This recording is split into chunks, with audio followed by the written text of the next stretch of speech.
Hmm.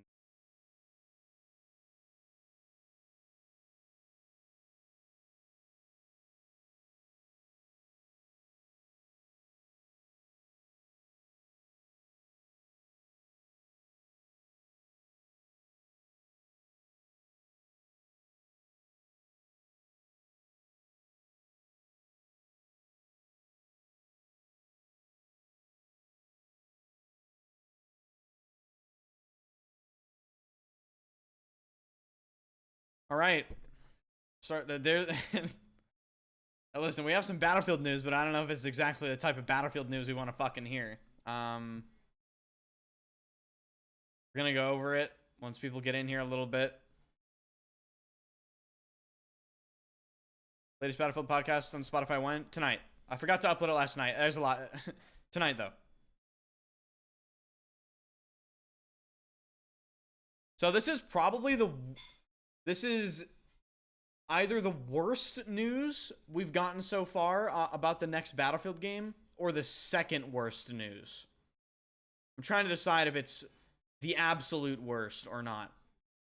Because obviously we got news of like Marcus Leto's studio being shut down. That's like about as fucking bad as you can possibly get. So I'm trying to decide if this is actually worse than that. I don't know. I mean, we're gonna go over it all. Don't worry. I'm just gonna wait a couple minutes for people to get in the stream, and then we'll get going. One thing I will say though is EA is absolutely fucking delusional about one of the things they talk about in this article, or one of their expectations. Unfathomably delusional.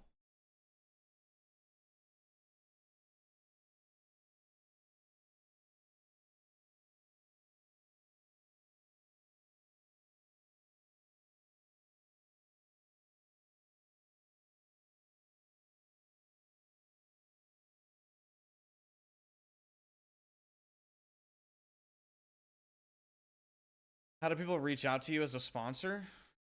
Business email? Find my business email.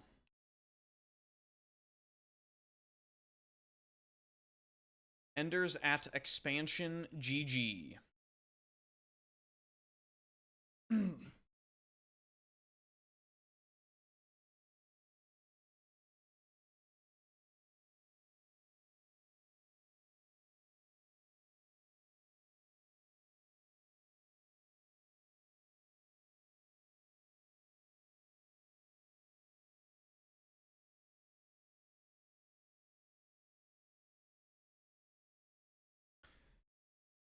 Okay. All right, so let's start going over this a little bit. Oh. Okay. What's wrong with AAA games? The development of the next Battlefield has answers. So this is a brand new article from just a couple hours ago. 10 in the morning. It's released today. All right. It's been 23 years since the first Battlefield game. Do you guys want me to make this text larger, or what? Probably.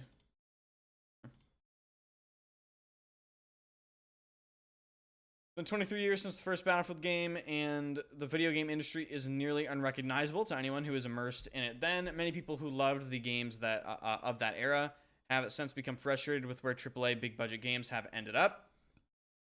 Today, publisher EA is in full production on the next Battlefield title, but sources close to the project say it has faced culture clashes, ballooning budgets, and major disruptions that have left many team members fearful that parts of the game will not be finished to players' satisfaction in time for launch during EA's fiscal year.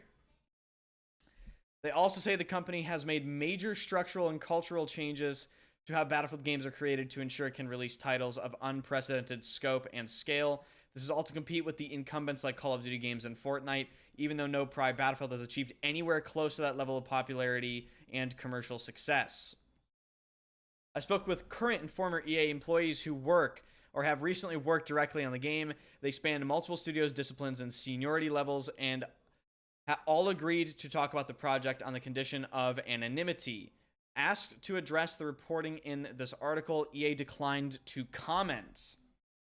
Which, of course they did. Duh. They're not going to talk about it.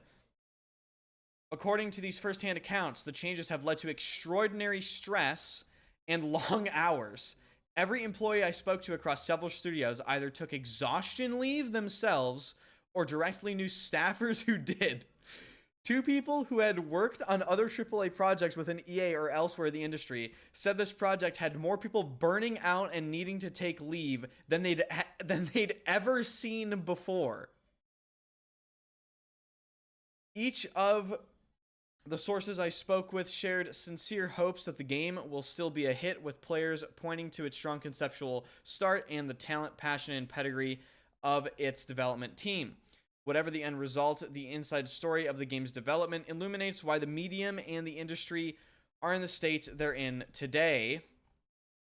The road to Glacier. To understand what's going on with the next Battlefield title, codenamed Glacier, we need to rewind a bit. In the early 2010s, Battlefield 3 and Battlefield 4 expanded the franchise audience to more directly compete with Call of Duty.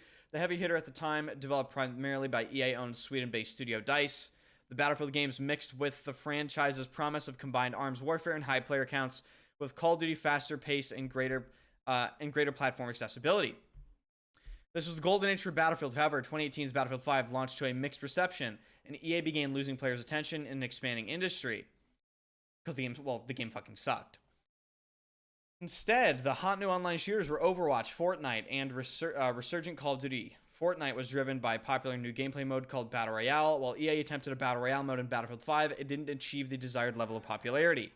After 5, DICE worked on a Battlefield title that was positioned as a throwback to the glory days of 3 and 4. That game would be called Battlefield 2042, after the future year in which it was set, and it would launch in 2021. The launch of Battlefield 2042 is where Glacier's development story begins. Simply put, the game was not fun enough, and Battlefield 2042 launched as a dud. So back-to-back massive L's.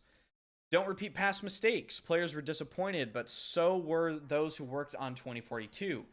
Sources tell me that prior to launch, Battlefield 2042 massively missed its alpha target by a milestone, which most or all the foundational features of the game are meant to be in place. Because of this, the game's final release would need to be delayed in order to deliver the developer's intent and on players' expectations. Realistically, they have to delay the game by at least 6 months to complete it. Now they eventually only delayed it by, I think, 4 or 5 weeks, which from a development standpoint of view means very little. Said one person who worked closely with the project at the time. So this is coming directly from a Battlefield 2042 developer.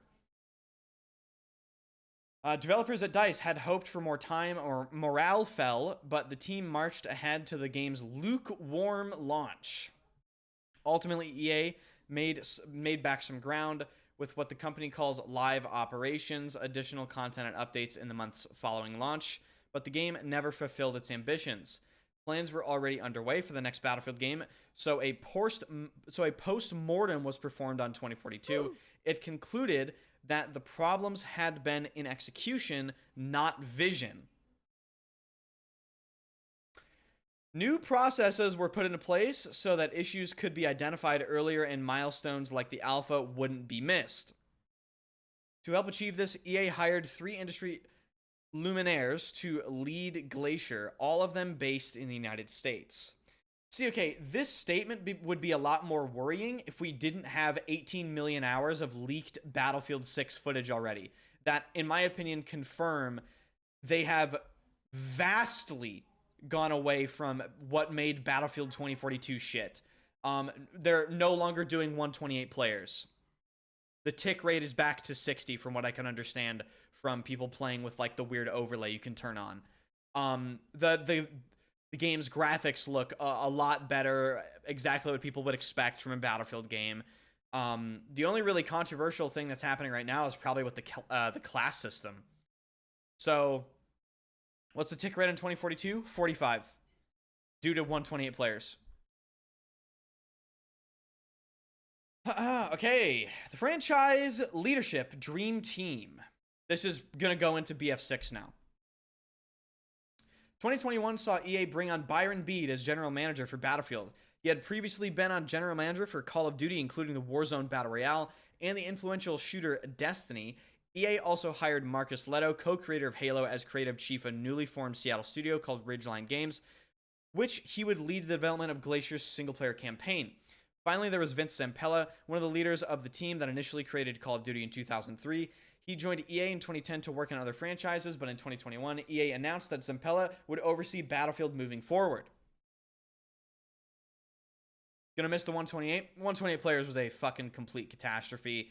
Caused the map design issues, caused the game to have lower tick rate, which then causes the game to have worse hit registration and a bunch of other things.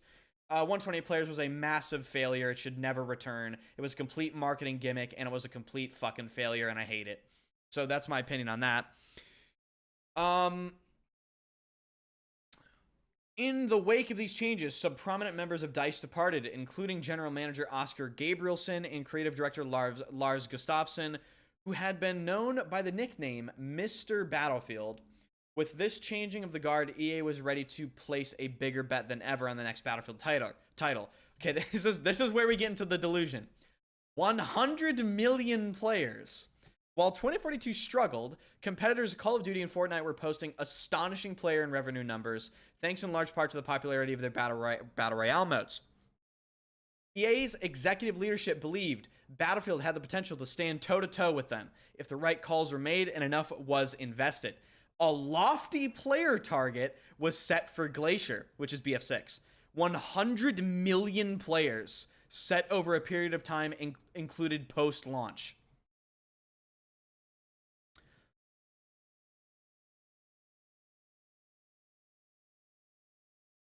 Maybe if you perform a ritual sacrifice or something, you could do that.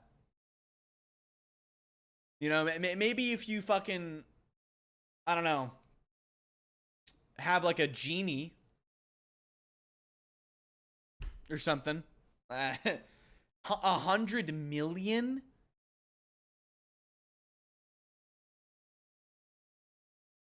We would need free-to-play, mobile,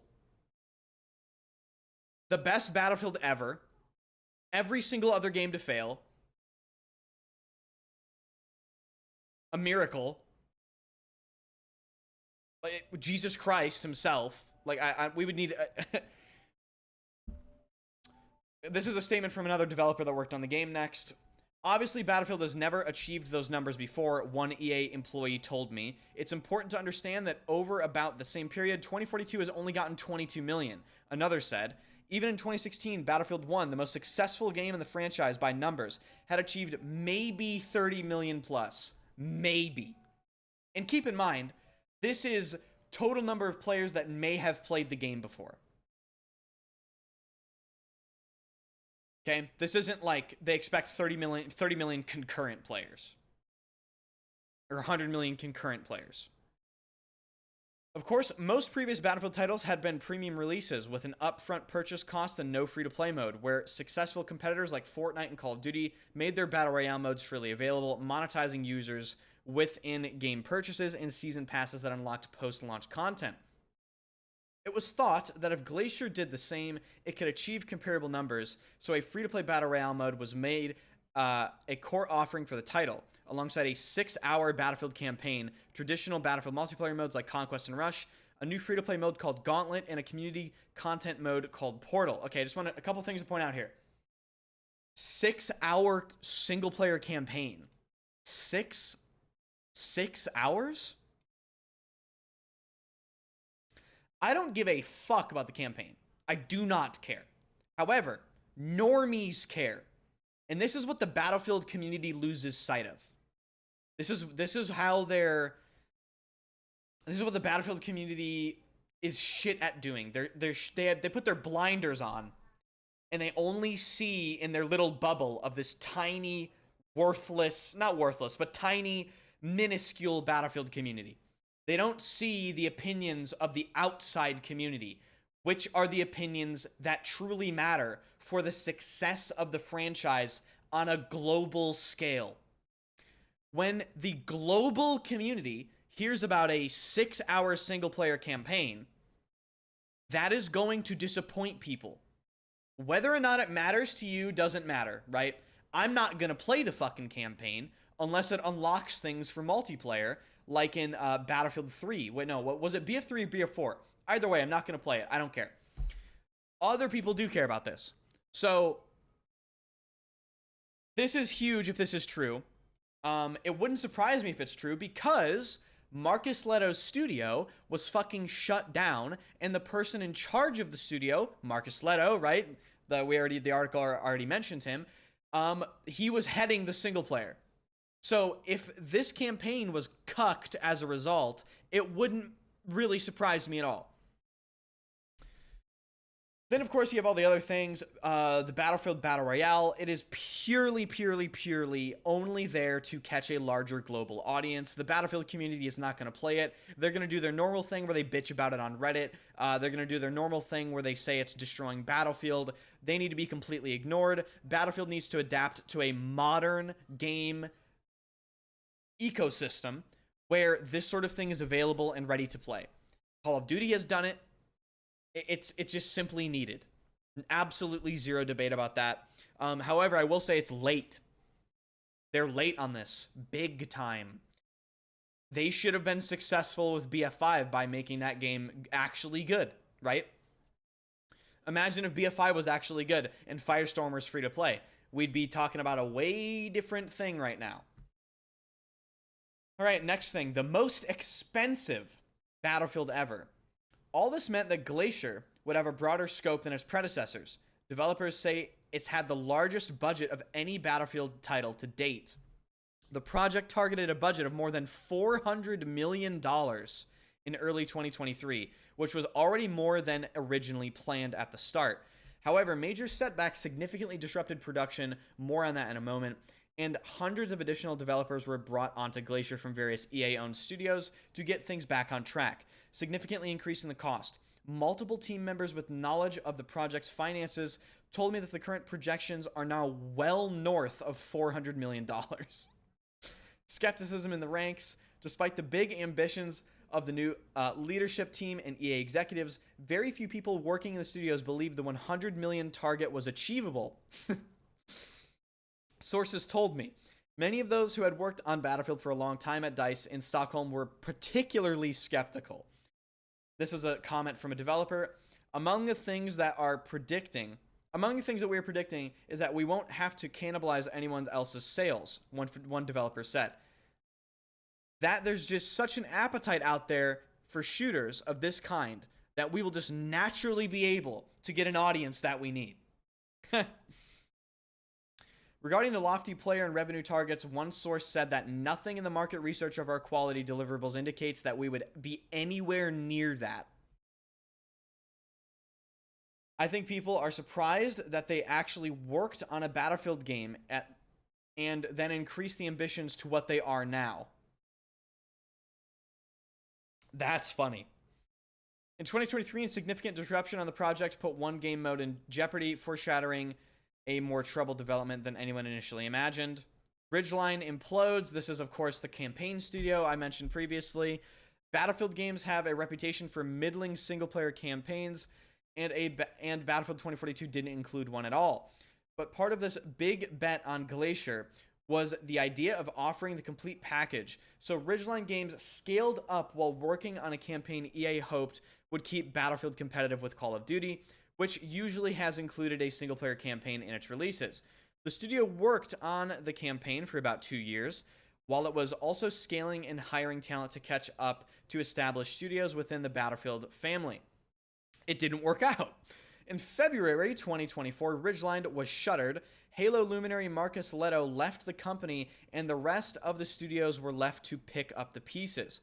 When a certain review came up not long before the studio was shuttered, Glacier's top leadership were dissatisfied with the progress they were seeing, and the call was made. Sources in EA's teams outside Ridgeline told me that there weren't popular check-ins and internal reviews on the progress, obscuring the true state of the project until the fateful review. On the other hand, those closer to Ridgeline described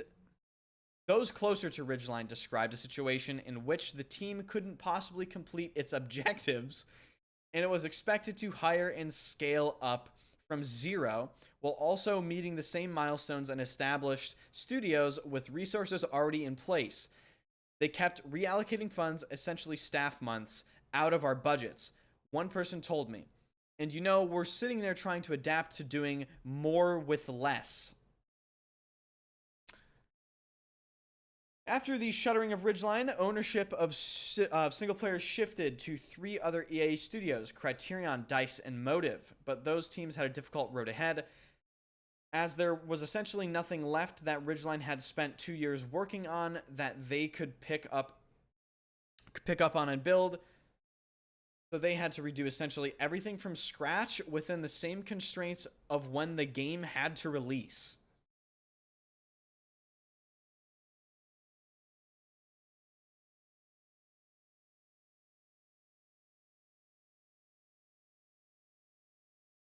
What? Those teams had a difficult road ahead as, quote, there was essentially nothing left that Ridgeline had spent 2 years working on that they could pick up on and build. So they had to redo essentially everything from scratch within the same constraints of when the game had to release.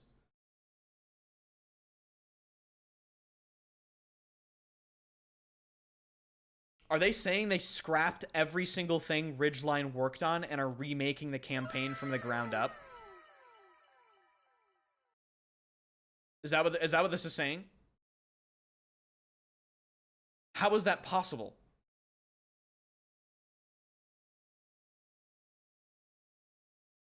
How would that be remotely possible?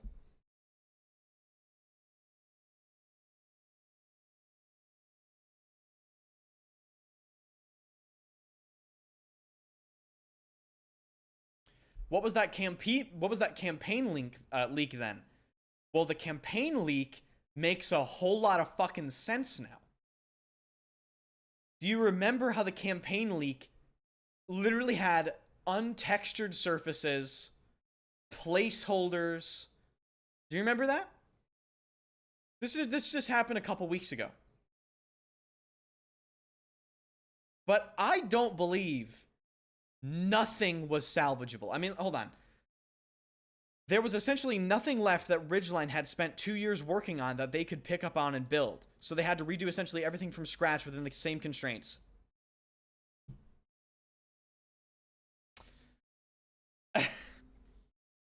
Single player was 2 years behind.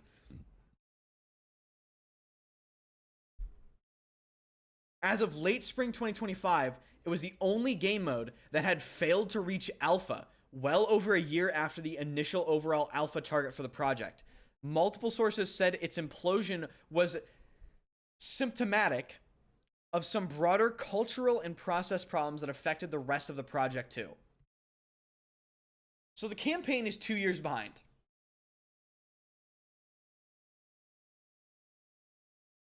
What the fuck? Okay. Culture shock. Speaking with people who have worked or currently work at DICE in Sweden, the tension between some at that studio and the new US-based leadership team was obvious, and to a degree that's expected. DICE had, quote, the pride of having started Battlefield and owned that IP, but now the studio was, quote, just supporting it for American leadership, said one person who worked there. Further, quote, there's a lot of distrust and disbelief when it comes to just operating towards numbers that very few people believed in apart from the leadership. But the tensions appear to go deeper than that. 2 other major factors were at play: scaling planes as the scope of the project expanded and differences in cultural values between US leadership and the workers in Europe. Quote, DICE being originally a Swedish studio, they are a bit more humble. They want to build the best game, and they want to achieve the greatest in terms of the game experience, one developer told me. Quote, of course, when you're operated by EA, you have to set financial expectations. You have to set financial expectations in order to be as profitable as possible.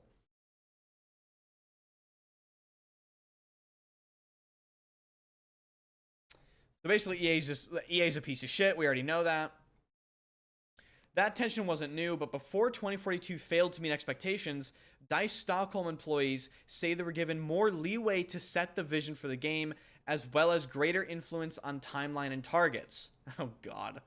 Some EU-based team members were vocally dismayed at how top-down directives from far-flung offices, along with the US company's emphasis on quarterly profits, have affected Glacier's development far more than with previous Battlefield titles.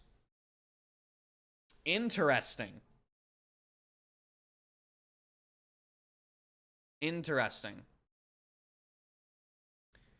This came up less in talking to US-based staff, but everyone I spoke with on both continents agreed on one thing. Growing pains accompanied the transition from a production environment where one studio leads and others offer support to a new setup with 4 primary studios, plus outside support from all over EA, and all of them helmed by LA-based leadership.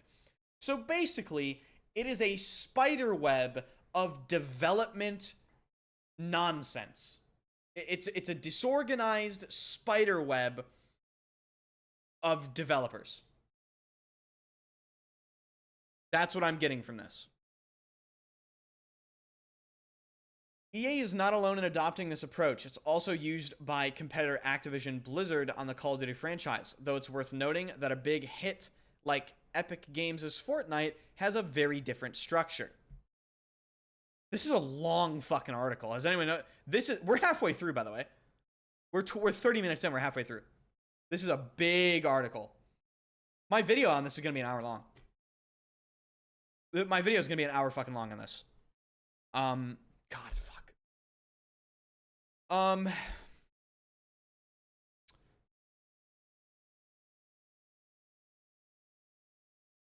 Whereas publishers like EA and Activision Blizzard used to house several bigger studios, each of which worked on its own AAA game, they now increasingly make bigger bets on singular games as a service offerings, with several of their studios working in tandem on a single project. Quote, development of games has changed so much in the last 10 to 15 years, said one developer. The new arrangement excites investors and shareholders who can imagine returns from the next big unicorn release, but it can be a less creatively fulfilling way to work as directives come from the top down and much time is spent on dealing with inter-studio process. Further, it amplifies the effects of failures with a higher human cost to people working on projects that don't meet expectations.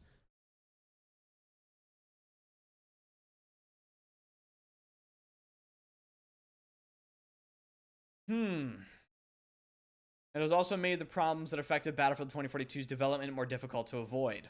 Great.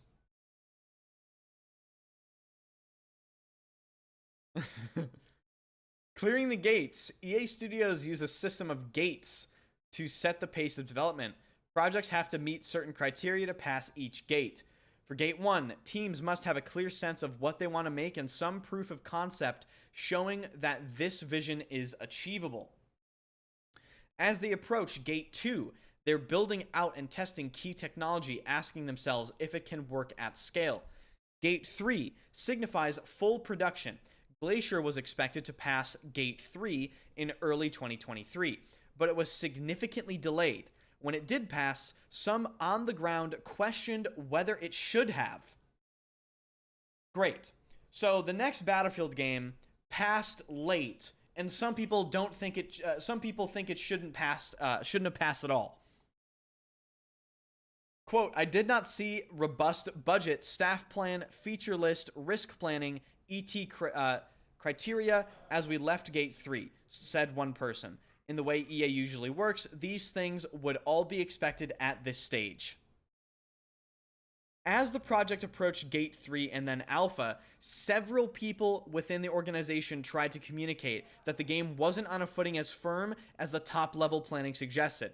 One person attributed this to the lack of single source of truth within the organization, while developers tracked issues in progress in one tool. Others, including project leadership, leaned on other sources of information that weren't as tied to on-the-ground reality when making decisions.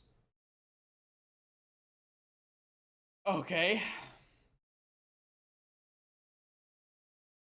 A former employee with direct knowledge of production plans told me that as Gate 3 approached, prototypes of some important game features were not ready, but since there wasn't time to complete proofs of concept, the decision was handed down to move ahead to production even though normal prerequisites were not met.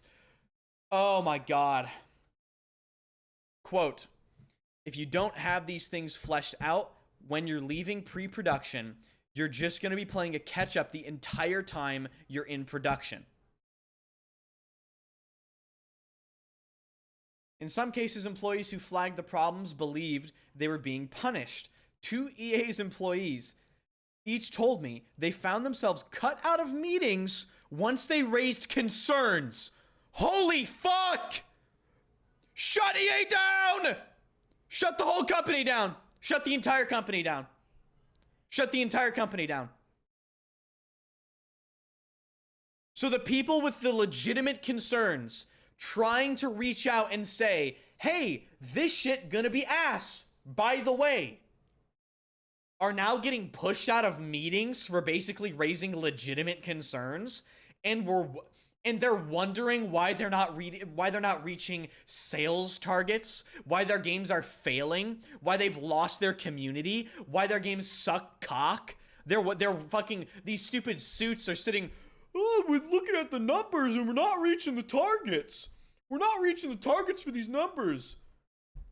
Oh my god. Honestly, fuck off, you know? Fuck off. That is insane. I'm not surprised though. Gate 3 was ultimately declared to be clear as of late May 2025. Alpha was achieved for everything except the single player campaign. But I'm told, wait. Gate 3 was ultimately declared clear as of late May 2025. Oh no. Oh no. Oh no.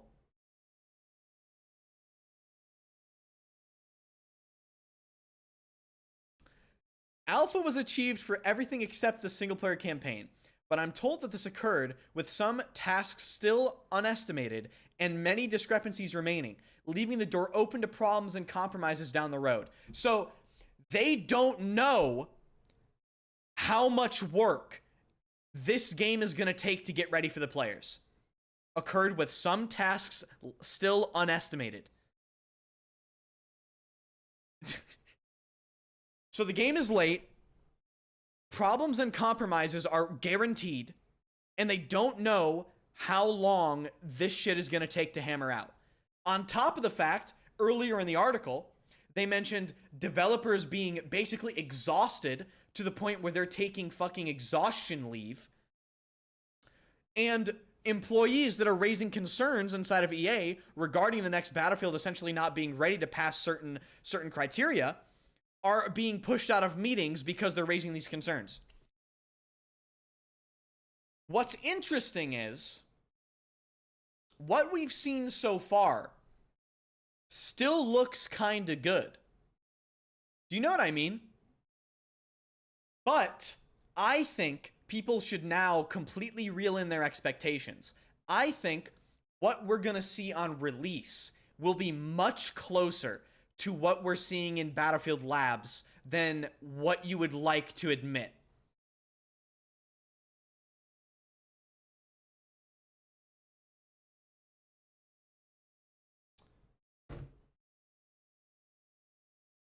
The consequences for players. Oh, this should be good. Strap in for this one, guys. This should be good. Because of these issues, the majority of people I spoke with said they expect planned features or content to be cut before the game actually launches, which is normal. It is normal to a degree, but these common game development problems can contribute to other aspects of modern AAA gaming that many consumers find frustrating. First off, making major decisions so late in the process can lead to huge day one patches. Players of all types of AAA games often take to Reddit and social media to malign day one patches as a frustrating annoyance for modern titles. Battlefield 2042 had a sizable day one patch when multiplayer RPG Anthem, another big investment by EA, launched to negative reviews. That was partly because critics and others were pre-launch access were playing a build that was weeks old. A day one patch significantly improved some aspects of the game, but that came after the negative press began to pour out. Glacier's late arrival to Alpha and the team's problems with estimating the status of features could lead to a similarly significant day one patch. That's in part because EA has to deliver the work to external partners far in advance of the actual launch date. They have, quote, they have these external deadlines to do with the submissions into what EA calls first party. That's your PlayStation and Xbox submissions. One person explained, they have to at least have builds ready that they can submit. I fucking hate consoles. I hate consoles. We have to have a console build ready to submit, guys. Oh, fucking kill me. Ugh. A tired Canadian, thanks for the $5 Canadian. A BF6 2026 delay announcement would be more hype than a trailer.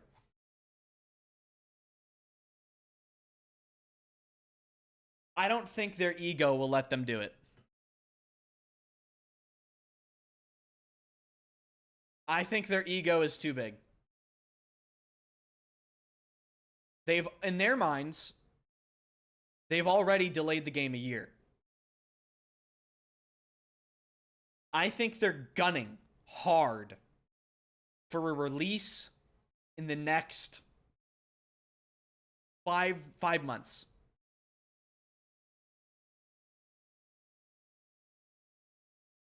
EA's fiscal year ends in March 2026. We know this to be true. EA CEO Andrew Wilson also very clearly stated in an earnings call they're leaving the door open to delay the game. Whether or not they actually do that, I am very skeptical. Very skeptical about that. If they are smart, they will understand that first impressions mean everything. And if the game isn't ready, they will delay it, however long it needs to be delayed to guarantee a good launch. But again, I do not think they are going to do that.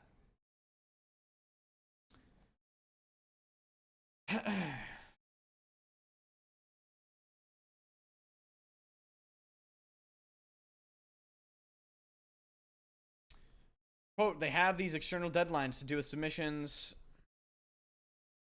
Yeah, so they basically have to submit a build to third-party things, you know, Xbox and PlayStations. What ends up on the disc or what preloads from online marketplaces must be finalized long before the game's actual release date. When a project is far behind or prone to surprises in the final stretch, those last few weeks are where a lot of vital work happens, so big launch patches become a necessity. These struggles over content often lead to another pet peeve of players: planned launch content being held until later. There's a bit of a project management within the Battlefield project that they can modify, a former EA senior employee who worked on the project explained. They might push it into Season 1 or Season 2. That way players ultimately get the intended feature or content, but in some cases, they may end up paying more for it, as it ends up being part of a post-launch package like a battle pass. These challenges are a natural extension of the fiscal quarter-oriented planning that large publishers like EA adhere to. The final timelines don't change. The final numbers don't change. So there is an enormous amount of pressure. Oh, fuck. Oh, wow. Ah! We're so fucked. We're so fucked. We're so fucked. We're so fucked. We're so fucked. Campaign conundrum. Single player is also a problem. Single player in itself is a massively late. Okay, honestly, do I want to read the fucking... I don't care about the campaign, honestly. Like, we know it's behind schedule, where there's articles covered that in detail. AAA's burnout problem. More than 2 decades ago, the spouse of an EA employee famously wrote an open letter to bring attention to the long hours and high stress that developers at the company faced. Since then, some things have improved. People at all levels within EA are more conscious of the problems that were highlighted, and there have been more efforts to mitigate some of them, like more comp time and mental health resources. However, many of those old problems linger in some form. I heard several first-hand accounts of people working on Glacier who had to take stress or mental exhaustion health leave ranging from a couple of weeks to several months. All right, I'm going to be on. Maybe this is insensitive, but get your fucking ass in there. All right. Listen, months? Get in the fucking studio. You want to know how many fucking months of stress leave I've taken off of playing your dog shit fucking games you keep releasing? 0. 0. Okay? Get in the fucking studio. I'm tired of it. Take your week. Do not take months. I'm tired of this. All right?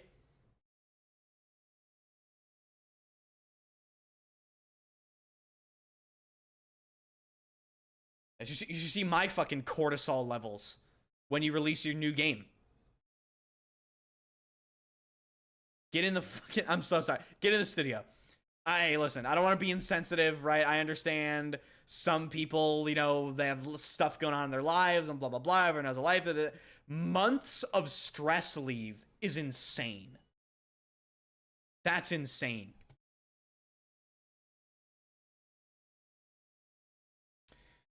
Quote, there's like, I would hesitate to count, but a large number compared to other projects I've been on who have taken mental exhaustion leave here.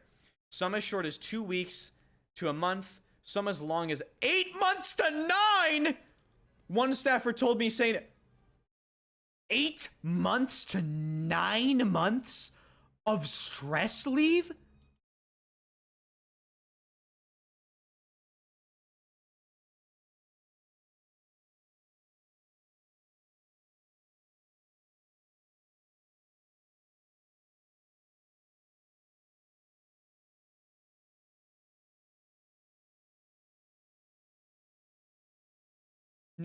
No.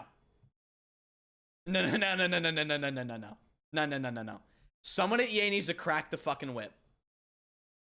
No. Someone at EA needs to crack the whip here. I'm sorry. If the average length of pregnancy leave is 10 weeks, your fucking stress leave can't be 9 months. I'm so fucking sorry. This is insanity. No wonder nothing ever gets made. What?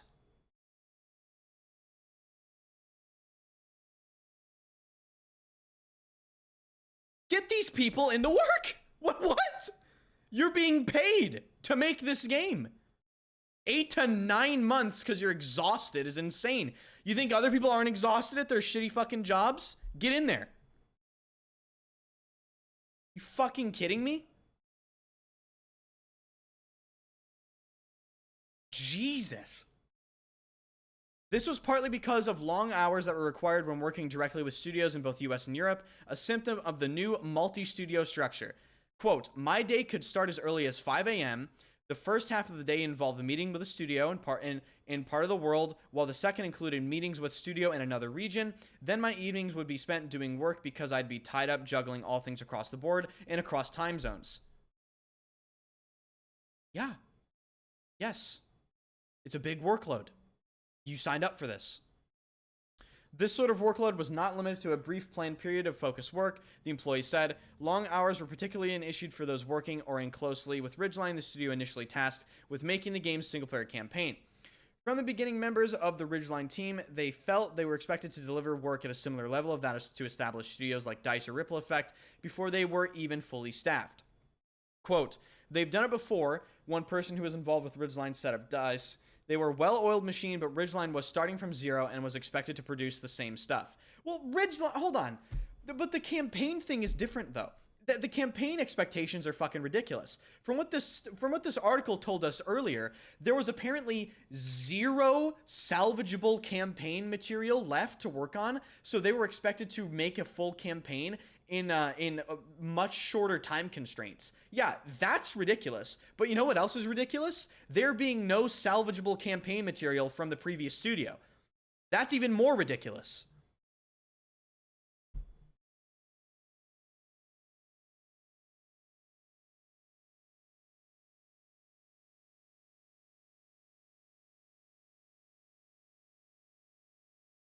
Hey, listen. From what I've gathered in this article, I need 3 years of stress paid leave based off of my experience with Battlefield 2042 and BF5. That's what I need. If we're taking 9 months off, not making this game. Hey. I'm gonna need some, okay? Your whole Battlefield community is gonna need some, some compensation, okay? Because what the fuck are we doing here?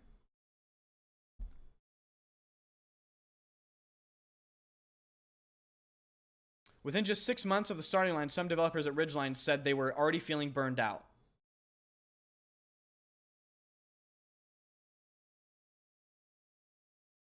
Okay, so let's break this down.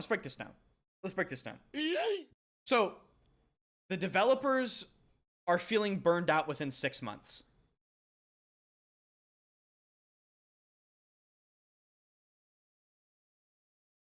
Are we meant to understand, or are we meant to believe they're working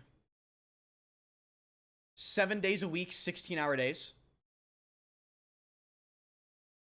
Because if they're working 7 days a week, 16-hour days, I would understand getting burned out in 6 months. But if they're working 5 days a week, 9 to 5, or 5 to whatever, 8 hours, 10 hours. If they're working 8 to 10 hours, 5 days a week, what? Okay, hold on.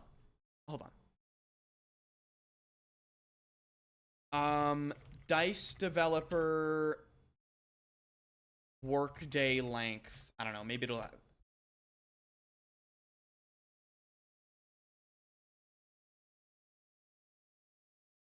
60 to 80 hours per week, depending.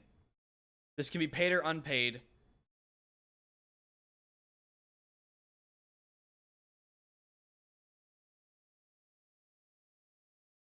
I'm just trying to figure out, like, are the conditions that dog shit? Are the conditions seriously that terrible?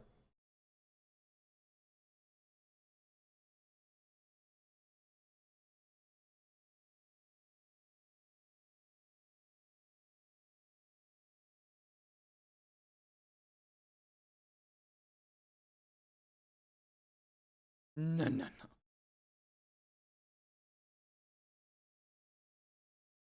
I'd believe it. It's an EA company. It's probably horrible, but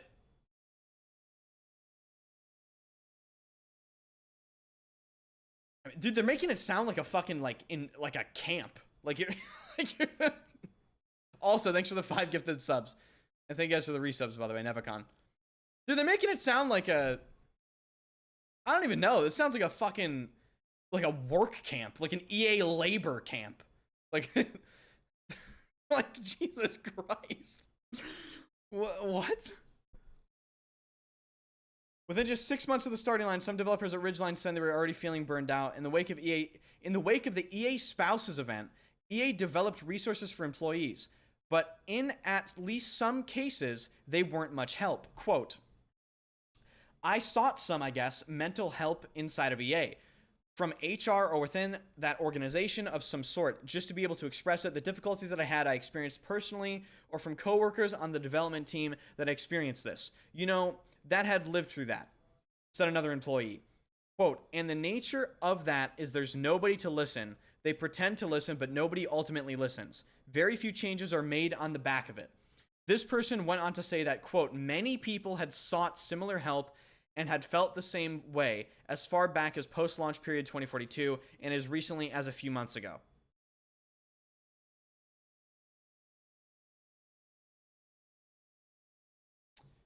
Finding solutions. There have been a lot of stories like this about the games industry over the years, and it can feel relentlessly grim to keep reading them, especially when they're coming alongside frequent news of layoffs, including EA. Problems were exposed, but solutions don't get much attention. In that spirit, let's wrap up by listening to what some in the industry have said about what doing things better could look like, with the admitted caveat that these proposals are still not always common practice in AAA development. Quote, build more slowly. When Sven Vinicki, studio head for Larian Studios and game director for the runaway success Baldur's Gate 3, accepted an award at the Game Developers Conference, he took his moment on stage to express frustration at publishers like EA. I've been fighting publishers my entire life, and I keep on seeing the same mistakes over and over and over again, he said. It's always these quarterly profits. The only thing that matters are the numbers. He's 100% right here. This is 100% right. And I'm not totally against the side of the developers. Like, EA is probably a complete corporate scumbag piece of shit company. It has been voted, if I remember correctly, worst company in the United States at least twice. At least twice. If someone wants to look it up. I'm pretty sure they were literally voted worst company in North America twice. So EA is probably horrible to work with, absolutely impossible when it comes to deadlines, have completely delusional expectations like we saw in this article with the 100 million player count number. So I'm on the side of the developers, but at the same time, is 9 months of stress leave also fine? Like, I don't know. In a way, fuck EA, but in a way, like, we got to make this game. It's got to come from both parties. EA's entire cultural studio culture has to change, and if they're pressuring these devs way too much, somebody eventually has to open a fucking ear and actually listen to that, because it's only going to result in the next game's failure, right? If the next game fails as a result of you basically not giving your developers enough time to actually make it, what are we doing here? Because the whole point was you making this game in the first place. Why aren't you trying to give them enough time?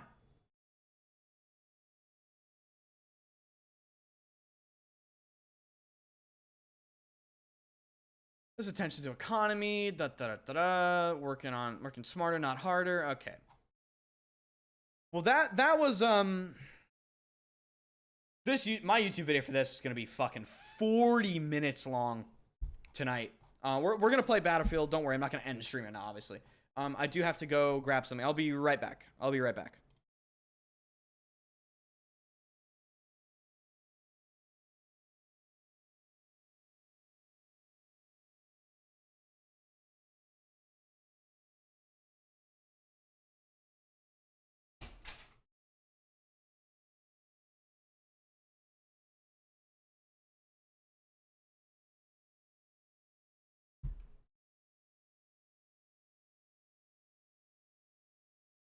Okay.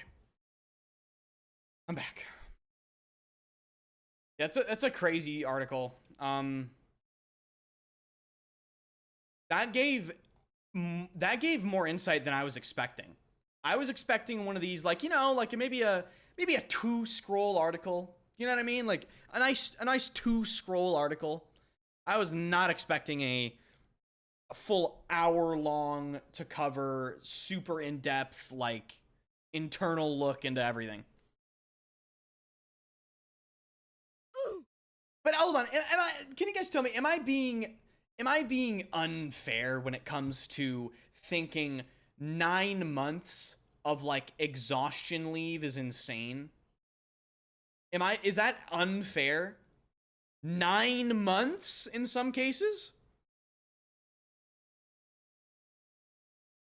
That's nuts to me. I've been exhausted for fucking years. Okay, like, you think, I can't even begin to describe it. I mean, it's sick leave. Give me that 2 years. No, it's fucking not. No, it's fucking not. There's no way it's sick leave. Sounds like a payback leave. Yeah, that's what I could see that. Like, they're taking that leave to be like, yeah, fuck EA. Like, fuck EA, I'm leaving. You know what I mean? For like 9 months, then I'll come back whenever I want. My dad is a doctor? Bro, doctor? A doctor? A doctor is way more understandable. Are you kidding me? Especially if he's like a surgeon or something. I just couldn't even imagine. A doctor is like, yeah, duh. Of course.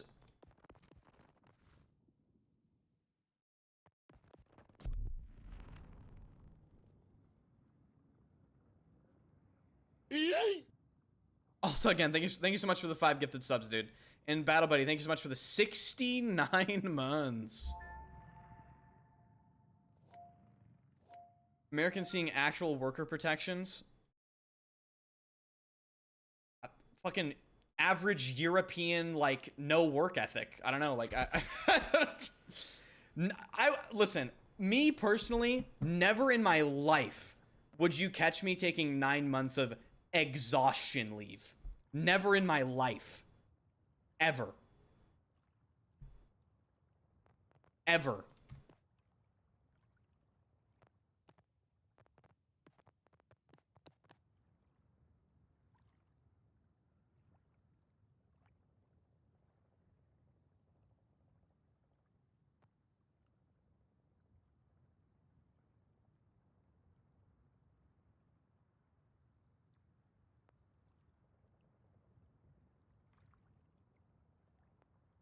Guys, envy. These people have envy in their name. Battlefield 4. Like, what? Enders, you're self-employed. That why? I'm busy as fuck all the time. I'll be up until 3 in the morning making videos and shorts and editing and uploading and titling and doing something for a sponsored stream I have to do tomorrow, and then I'm gonna have to do the sponsored. Listen, I'm not gonna tell you about my daily day-to-day. I do a lot that behind the scenes you guys do not see. I'm not gonna act like I'm a fucking like an oil rig welder in the middle of the fucking Atlantic Ocean or anything like that, but I absolutely put in more than 70 hours in a week for sure. 80 when BF6 releases, it'll be 100+ hour weeks, 100 120 100 110 120. Gonna be streaming 6-8 hours a day on top of editing, on top of Battlefield top plays, on top of podcasts, on top of shorts, on top of running Twitter, making sure everything is scheduled, on top of God fuck what else, any sort of sponsors, deliverables that I have to do.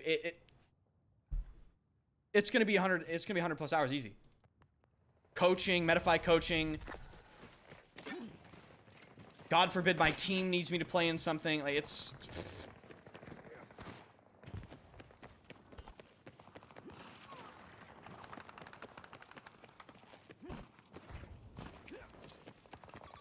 Red mark, 40 meters away from my position.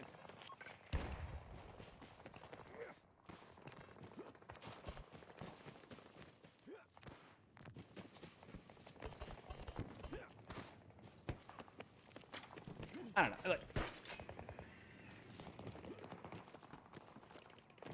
again, I don't want to make it sound like I think I'm some sort of like fucking. This guy's cheating, by the way.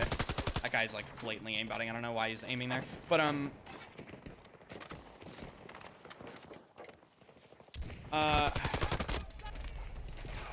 don't want to make it sound like I'm some sort of like fucking neurosurgeon, working like 200 hours a day, but I don't know, dude.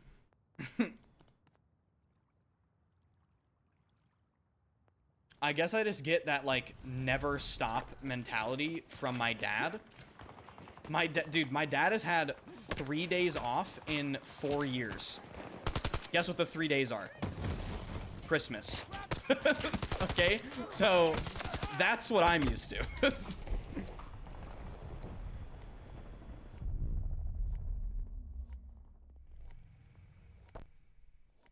That's illegal here?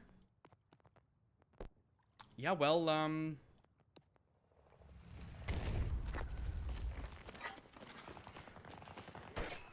go!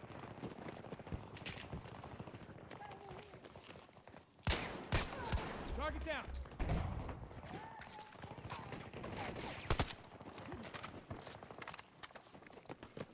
what does your dad do? None of your business. 60 meters from my position.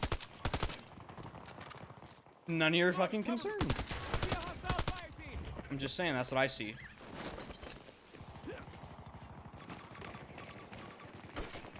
Going up.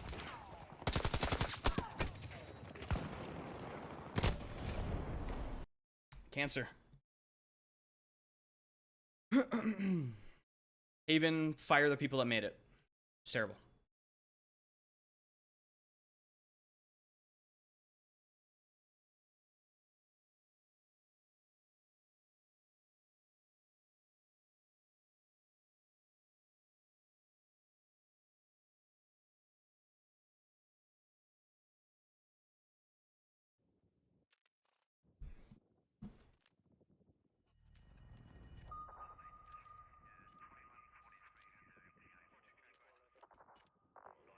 Also, thank you so much again for the 5 gifted and for the 14 months.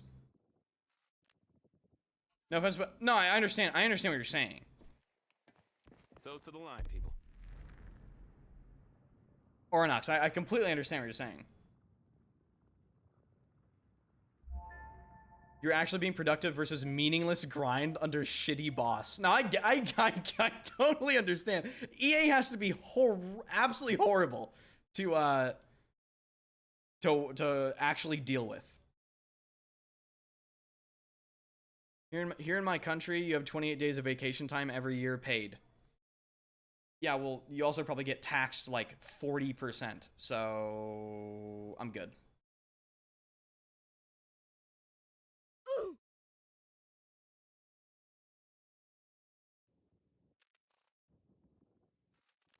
I have 2 months of vacation paid, but taxes are bad.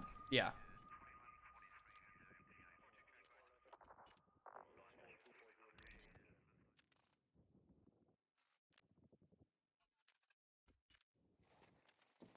I mean, the situation with me is different because I don't, like, I'm essentially running a business.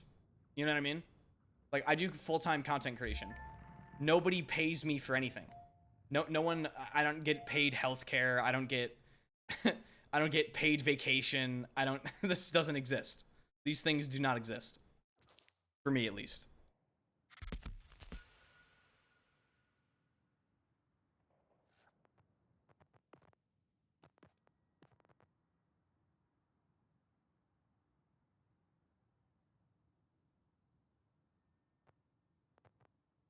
Not working is not normal. I would say that rings true for my family. My family's just a bunch of workaholics, though. My fucking grandma is still working just because she wants to. And we're like, hey, you should chill out. And she's like, nah. Nah.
Guys, help.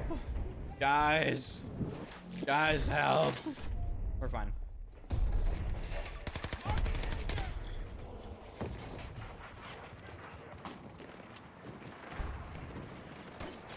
Hooks in.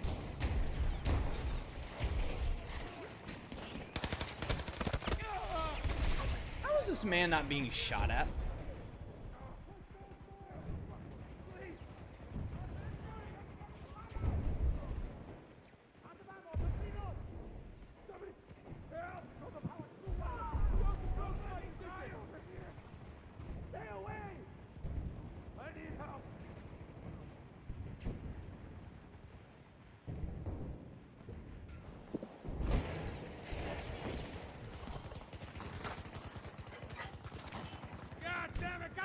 Your first battlefield. BF3. Grenade out!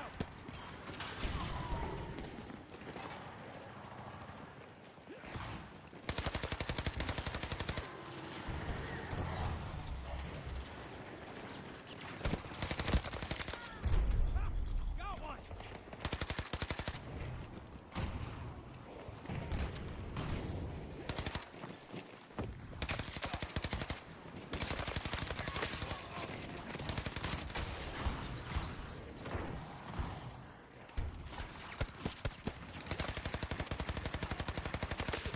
One down! Reloading now!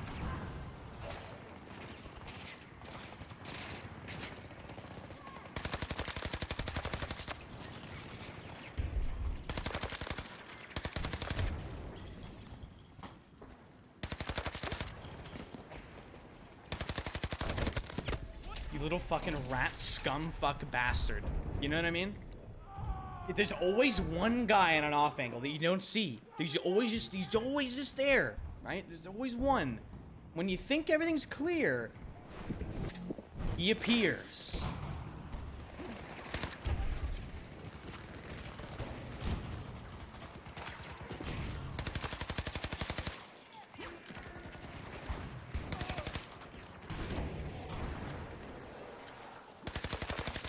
Oh, hello.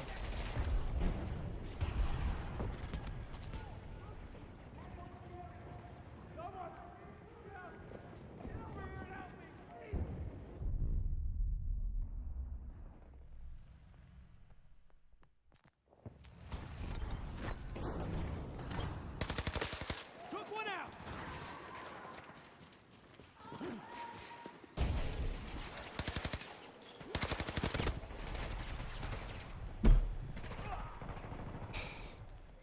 Oh, I need help.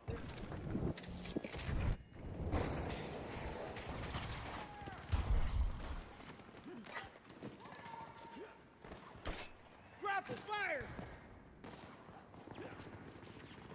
Like, genuine question, if they removed prone, what would some of these people do?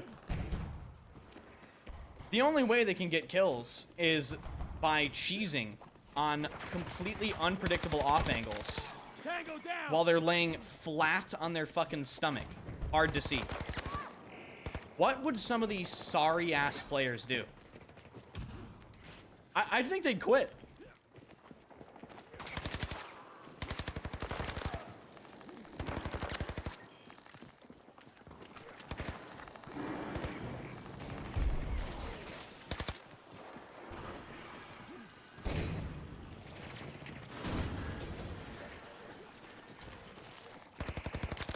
One down! Woo!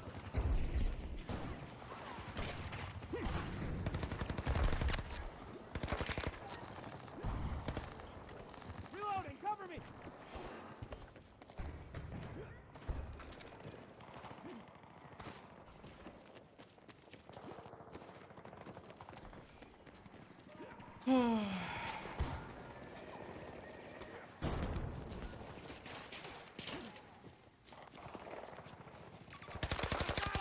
West! Full enemies!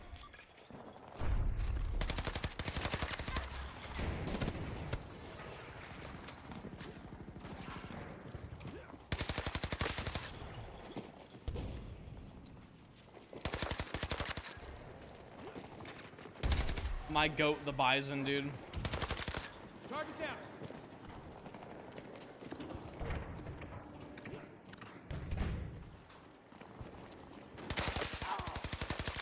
I knew I heard little rustling. A little rustling there.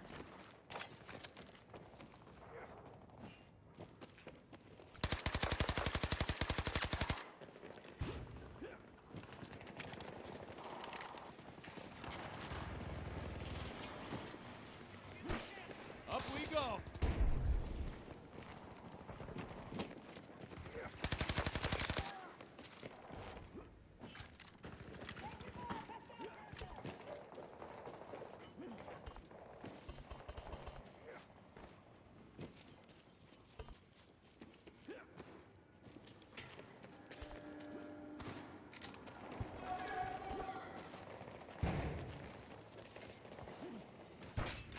Away we go.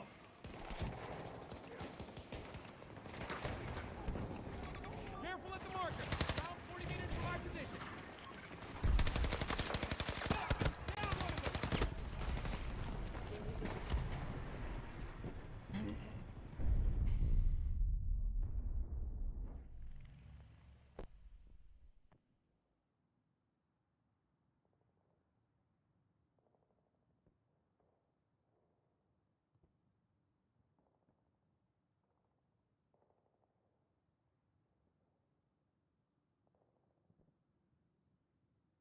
Is there any update on BF6 trailer?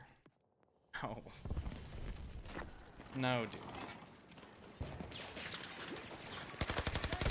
40 meters from my position. How is this fucking guy not dead? Like, it's just, the game is bad. What? I just beamed this guy without missing a single bullet, and he's just looking at me. He's still alive for some reason.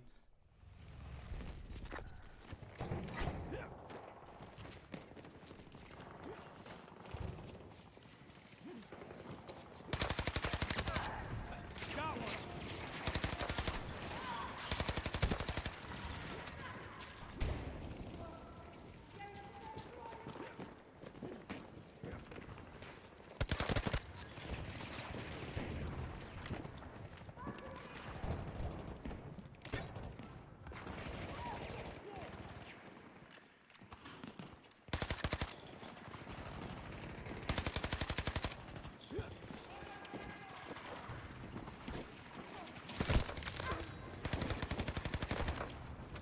Holy shit, this game is not very good.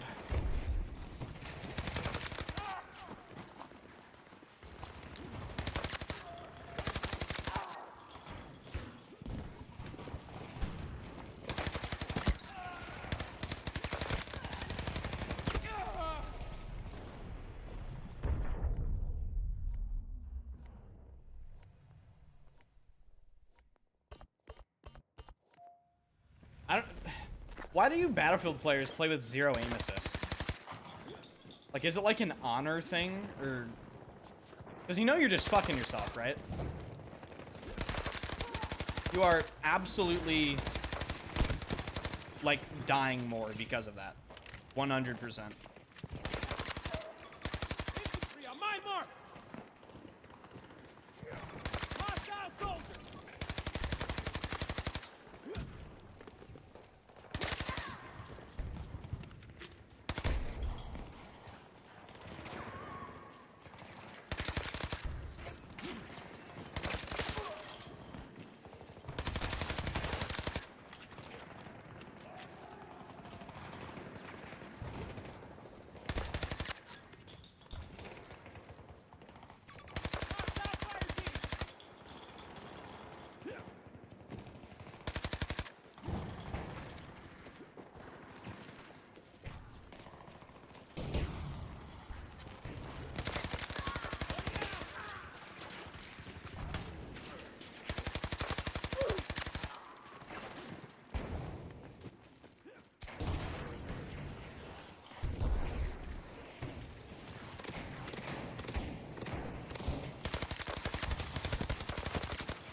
One down! Woo!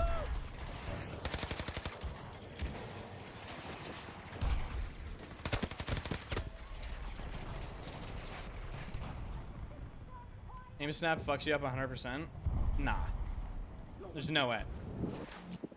The Battlefield players, I don't know, I've just always thought the larger Battlefield community is kind of just not that smart when it comes to aim assist. They don't think like the COD community. Like, the devs gave you aim assist, and the Battlefield players are like, nah, this is based, but they're like, oh, we're gonna turn it off. Whereas a lot of people, if they just learned how it actually worked, I guarantee you it would make them, like, get more kills, you know?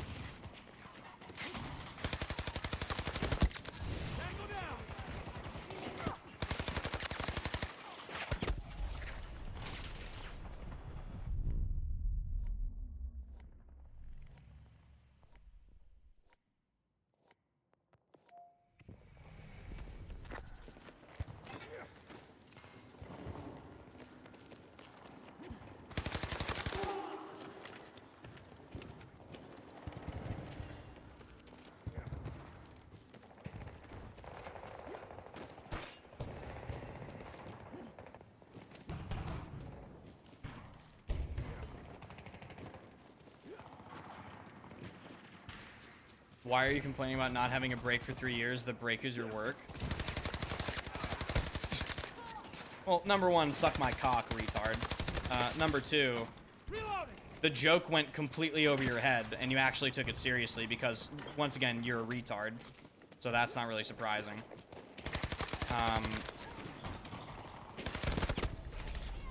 Number three, you would never in your life be able to do what I do.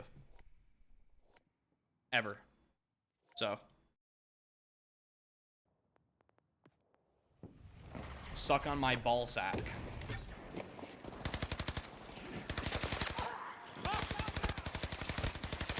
This game's hit reg actually doesn't work. Wow.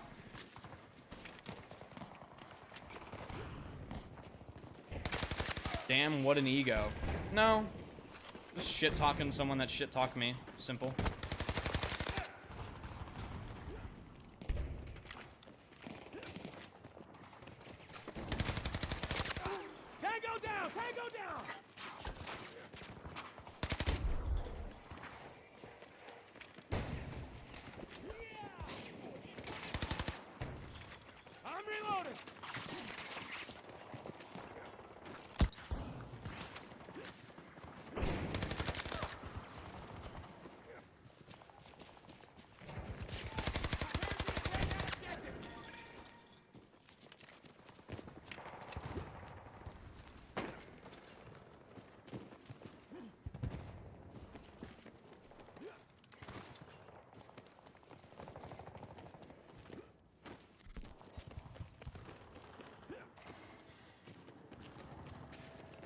Move to secure that objective.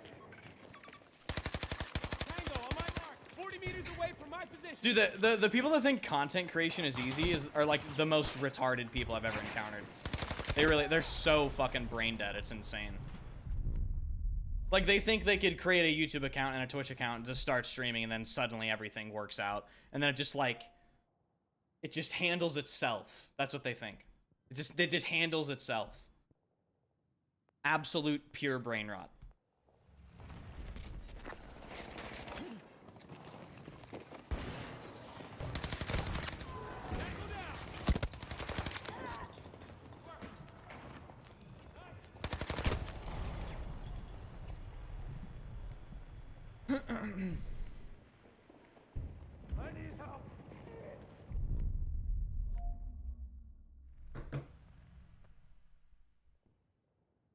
How long does it take to put together a YouTube video? It's different for every single video. Some videos, thank God, they only take about I don't know, maybe about an hour to make.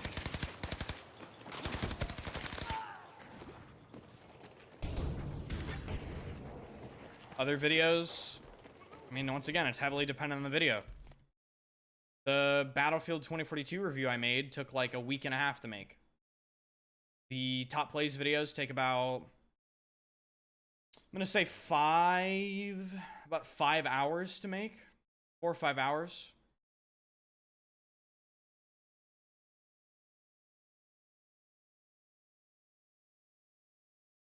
The video tonight about the article will probably take me a good, because of the length of the article, a good 3-4 hours at least, if not 5. Because I edit all my stuff, you know. Looks like the wait's over.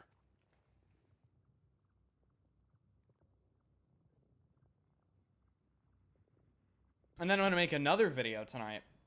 So after I've done that, yeah, I might be up until 4, probably 3 or 4 in the morning. Let me make a video about the new Delta Force map / update. Brother, I already did. You don't have notifications turned on for the channel. Turn those on, bro. Go watch it. It's out.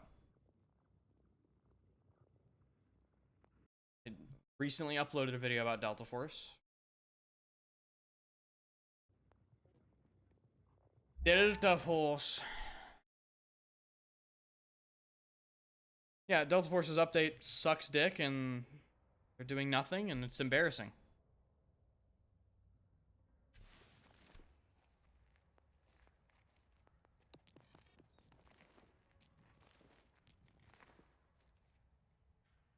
Delta Force is truly, like, so confusing.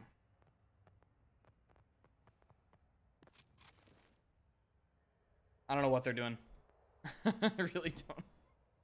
I don't know what their plan was with that.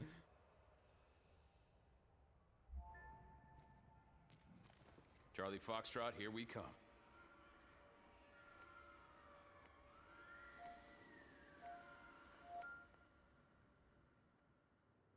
Delta Snore? Yeah.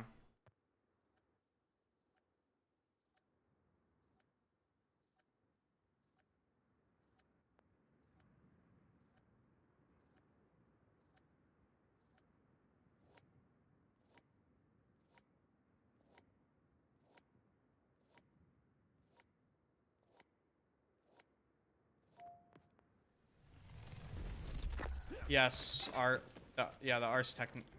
What is it called? Ars Technica? Ars Technica. What was the TLDR?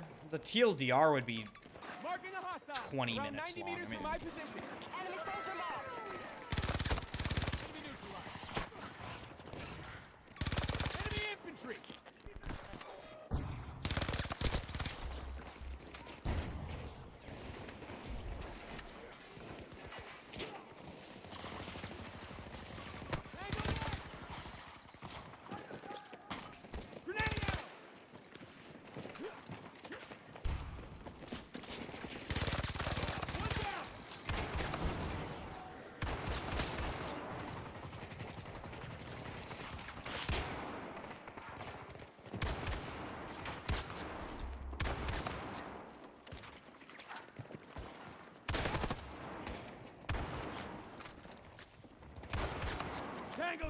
Can we stop?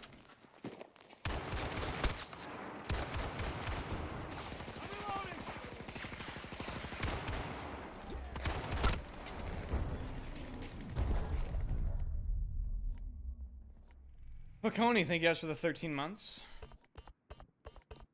I mean, Kill Logic, if you want like an extremely detailless TLDR, it's basically same shit, different game with BF6 in terms of development crunch time and EA being a horrible company.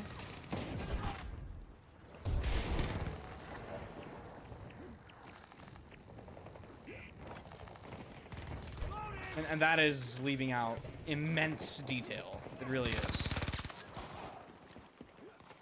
Watch tomorrow's video about it. That's really, I mean, it's going to be 30 or 40 minutes long, probably.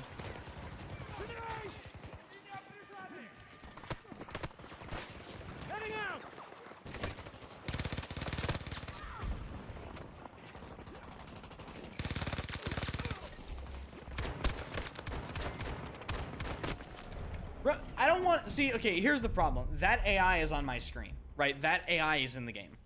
It's like, get the AI off my screen. I don't care about him. I should not have to even fucking shoot at that. Don't let them take that objective. Cancel that.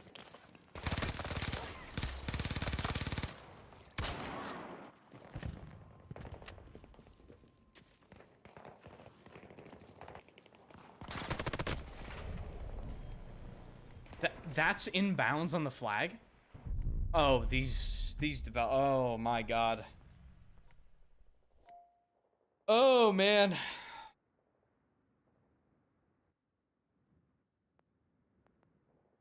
Stadium truly is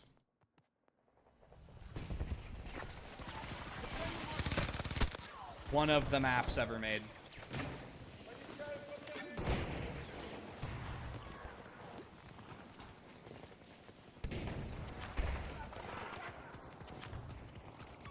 Marking multiple enemies.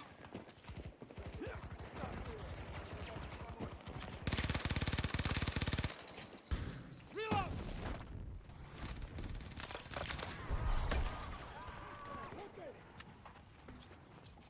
Grenade outgoing.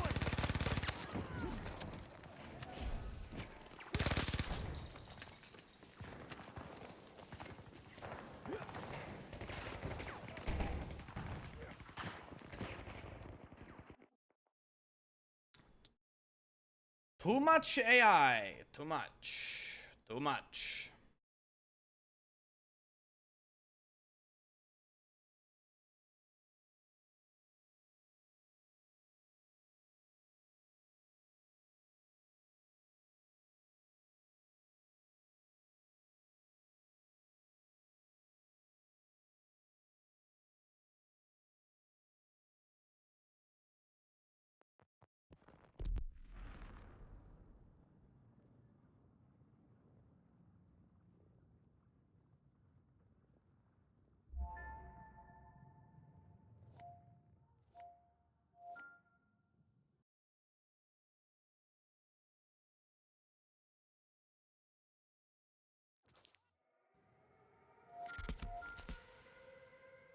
Kind of weird EA being that lenient. 8 to 9 month stress leave in some cases. I mean, I don't really care what anyone thinks about me. That's fucking insane. You have a job to do. You're not being gone 9 months out of a 12-month year. That's fucking insanity to me. I couldn't, like, what? That is insane to me.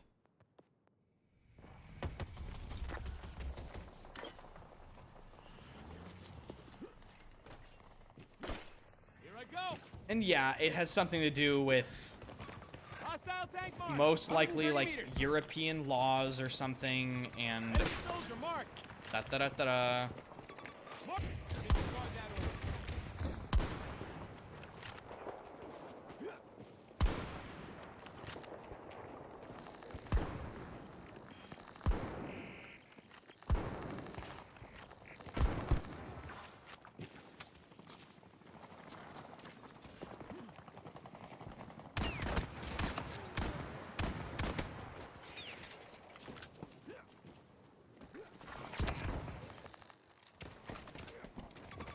Enemy infantry. South. Please stop. God. Shouldn't even be able to hit me with that gun from 190 meters away.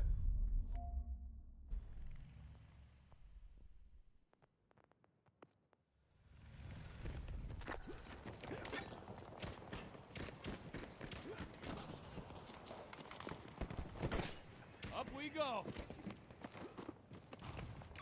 There's a hostile. Northwest. Excuse me. Marking a threat. Tango spotted. Hostile sighted. Infantry on my mark. Southwest. Hostile located.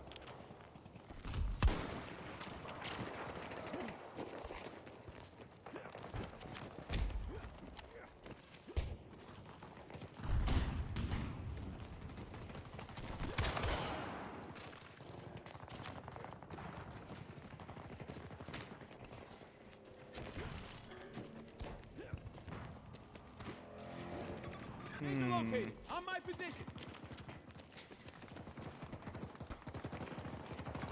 Marking the hostile. Enemy soldier marked. Right on the map. 40 meters from my position.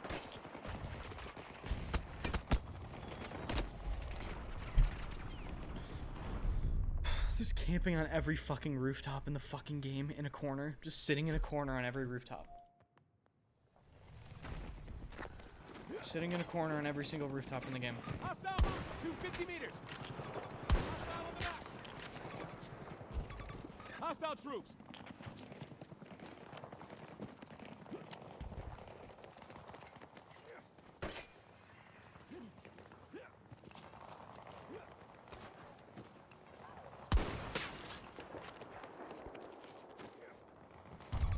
Fuckers coming in packs. 170 meters. Spotted an enemy. Being pre-fired? For what reason? Hostile located. Southwest. Threat mark.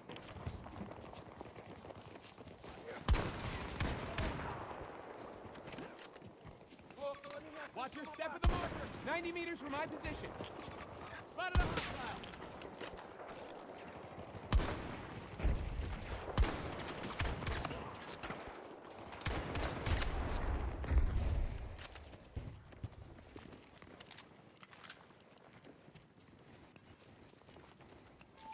Marking danger. Near my position.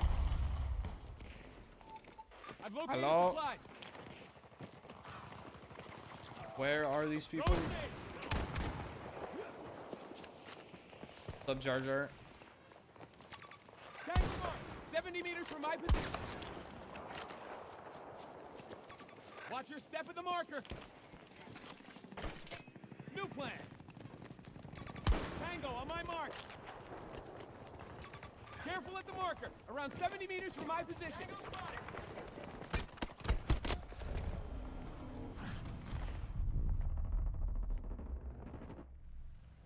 Do the devs ever play these maps? Yeah, I don't know about that.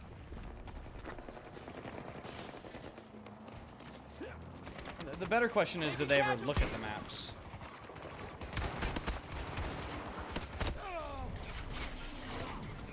The Desert Eagle is a complete... God. Sir. So fun. Renewal. Yay. Danger located. 50 meters away from my position. Tango on my mark. Marking threat!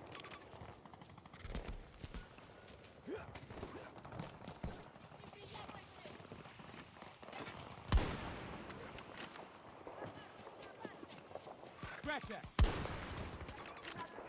Fuckers coming in packs. Hostile located. Grenade thrown. Spotted a hostile.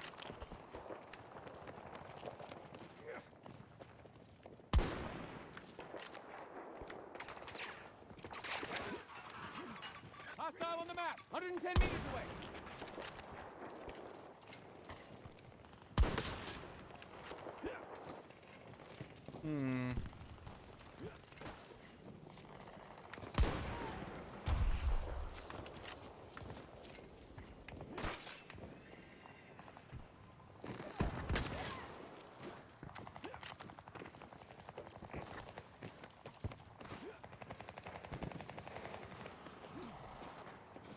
And without question, these disgusting little creatures have spawn beacons.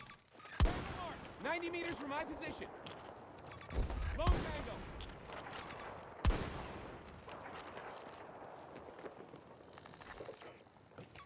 Tango on my mark. Hostile located. 170 meters away.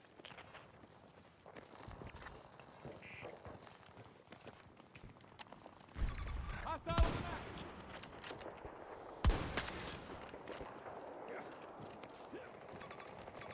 Danger located. 170 meters.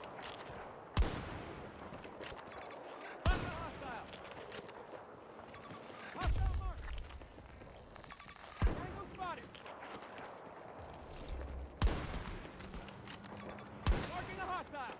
10 meters. Tango spotted.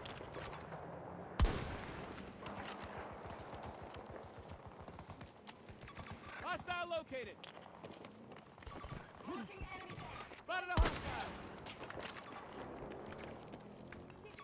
Dude, Right what? at the marker. Hostile on the map.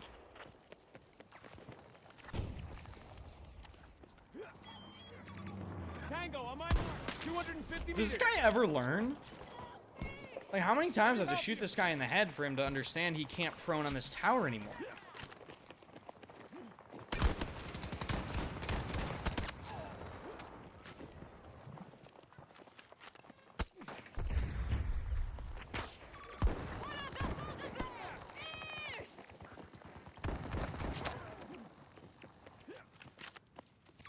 Spotted an enemy.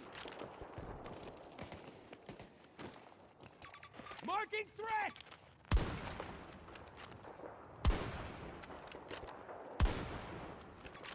Enemy soldier marked. 250 meters.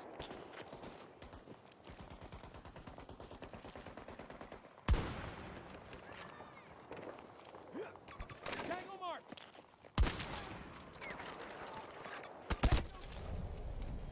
Of course.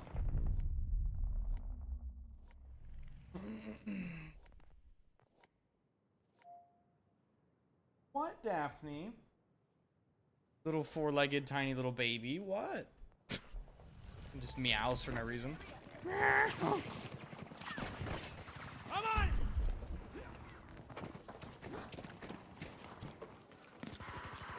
Grenade out. Enemy soldier marked. Around 70 meters from my position. Hostile marked. Tango marked. Marking threat. Dude.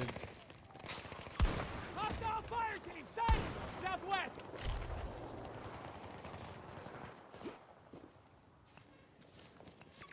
Marking danger. Hostile vehicle sighted. Tango on my mark. Around 90 meters from my position.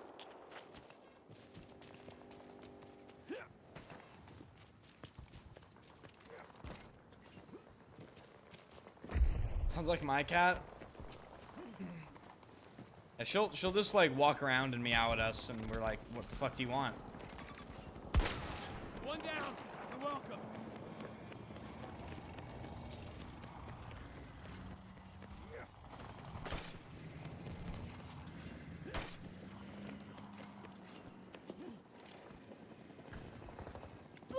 Tango spotted. Near my position. Enemy device located. Found their ass.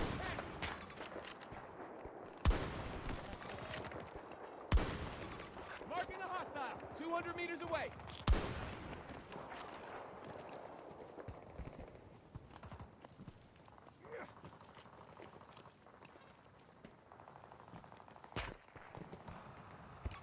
Hostile mark. 170 meters.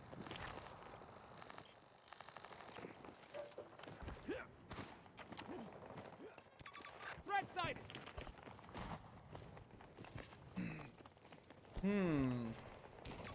Hostile vehicle located. 150 meters.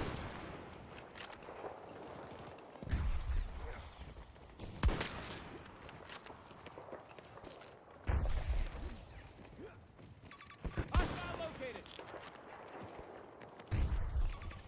Marking threat. 200 meters.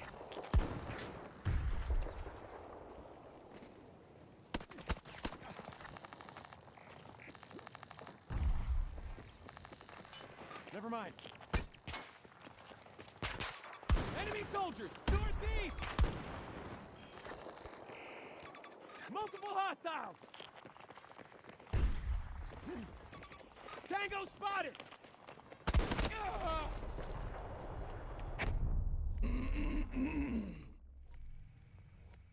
Guy's trying to kill me with a fucking crossbow. Like, these players need to be studied in a lab. A full-fledged laboratory. Got one of them.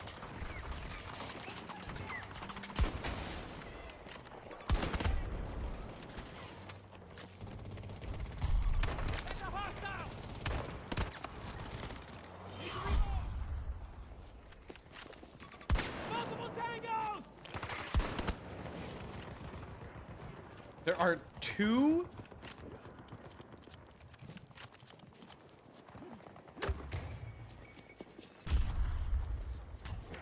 There are two robot dogs here. Enemy soldier, mark! Spotted a hostile. You fucking bitch!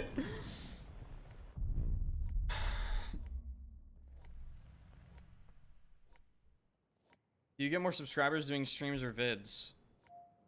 You do not grow on YouTube from doing live streams, bro. Do videos. Let's get going.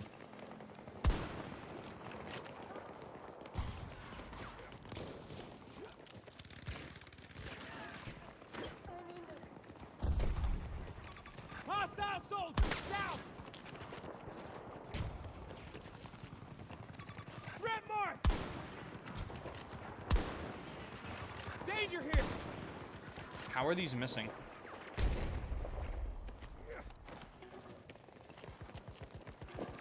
Hostile located. 50 meters away from my position. Hostile on the map. Hostile over there.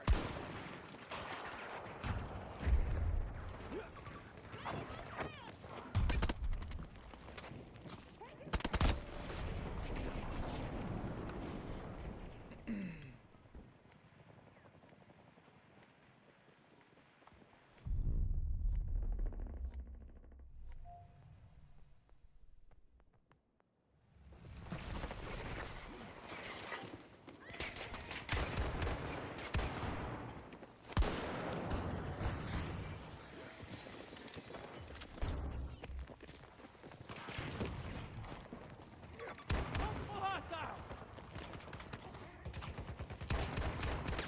Target down. Need a second to reload. Marking multiple enemies.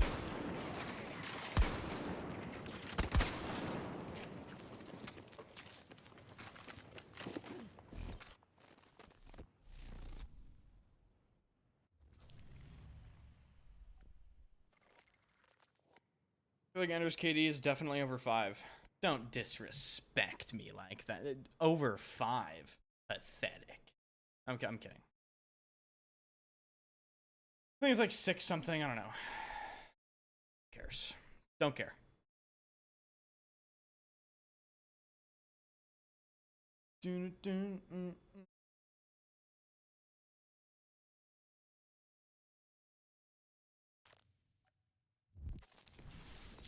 God, there's actually so much to take away from that article. I'm just trying to think about how I'm gonna actually structure the video.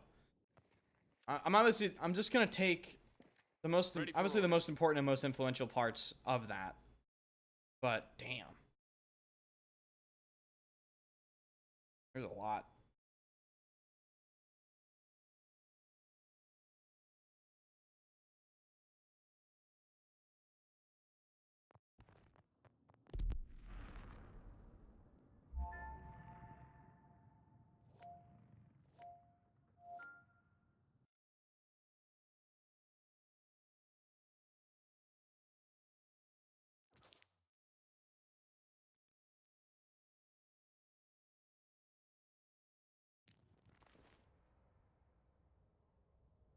Redacted. Chad, do you think we're fucked from that Battlefield article? Like, is it actually over? But take into consideration what you've seen already. Ignore the, like, okay, no, don't ignore the article, but I guess maybe sort of just take the article into consideration when you see the gameplay, because I think what the article is saying is perhaps it won't get that much farther along from what we're seeing right now.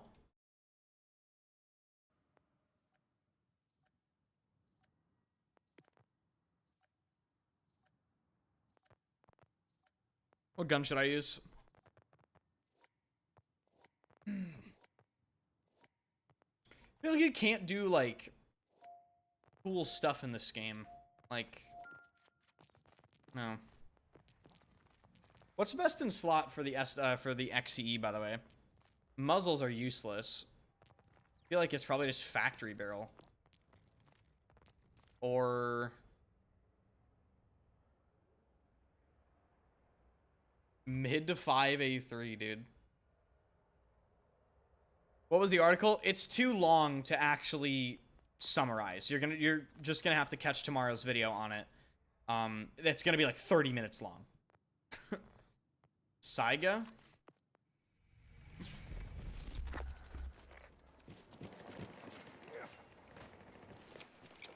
Grenade out!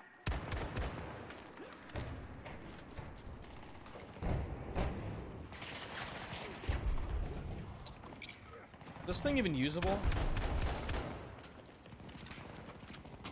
I feel like they nerfed this thing into like obscurity, didn't they?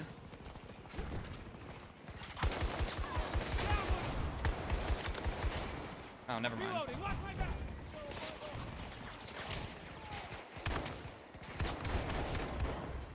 Reload!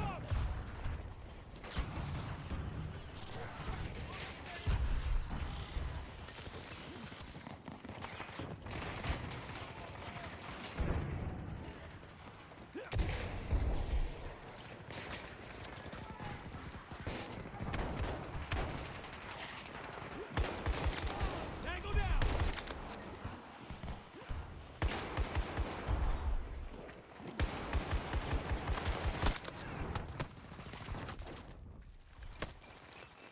Fucking lol.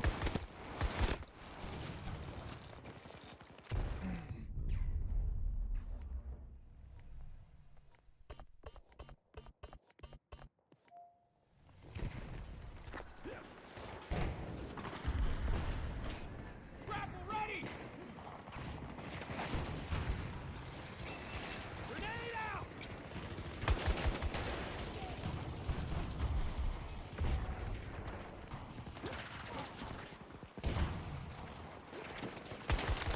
Target down! Hey, what's going on? My name's Enders. Welcome to the channel.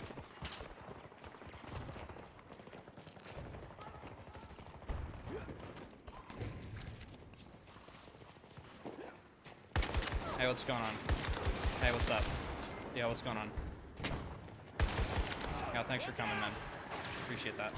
Hold on! Need ammo! Yo, what's up, man? Hey, dog, what's up, man? Yo, my main man, yo. One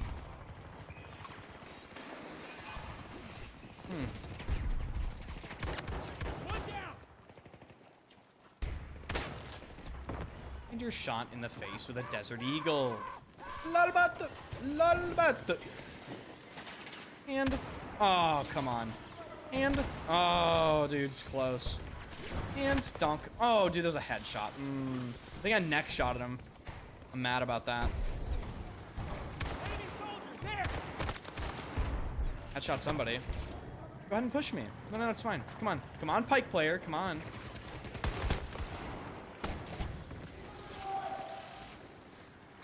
Dude, the awkward thing here is there are... That guy's dead, which is actually huge for me. TTV player eliminated, which means all these other people are free farm. Holy shit! There's so many people. Yeah, the range on it. I'd be better off using the pump action, but...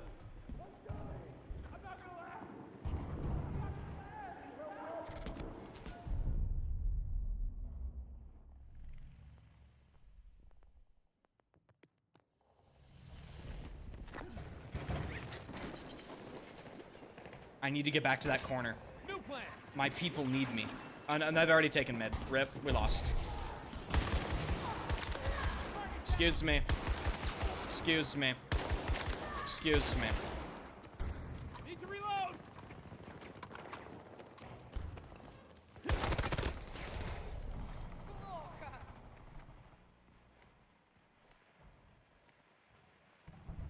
Add that to the list of things nobody believes, you know?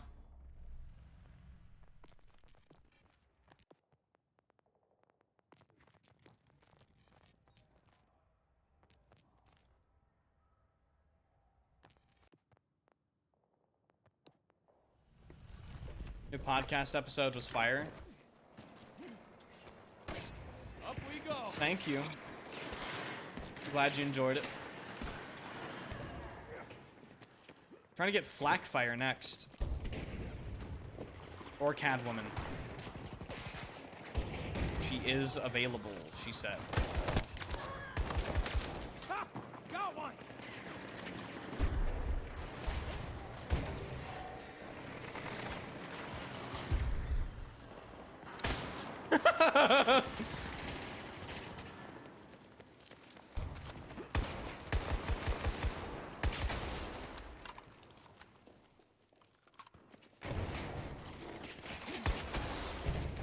There's a guy here?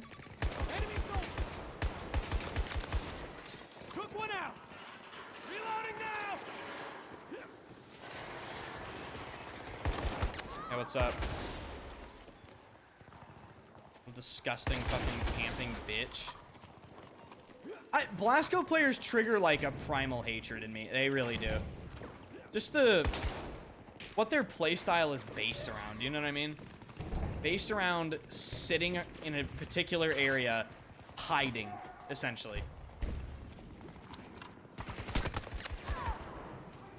Hiding playstyle. Cover me. I'm reloading.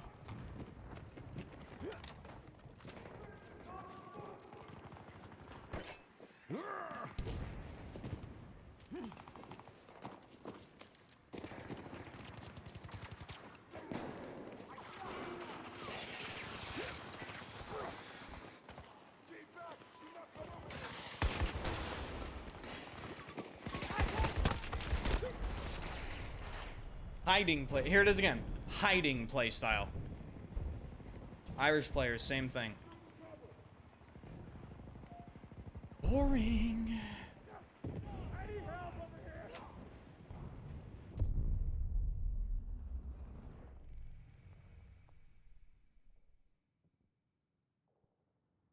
1 second, chat.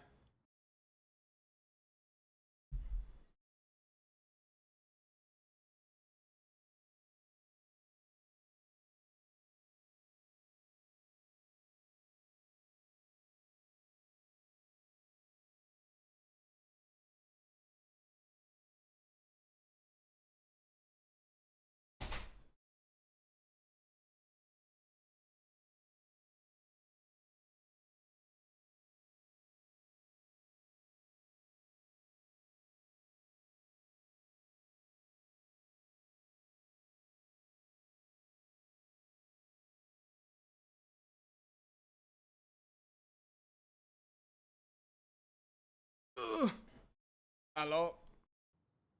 Hello. I don't really know how I feel about the 12M. It's not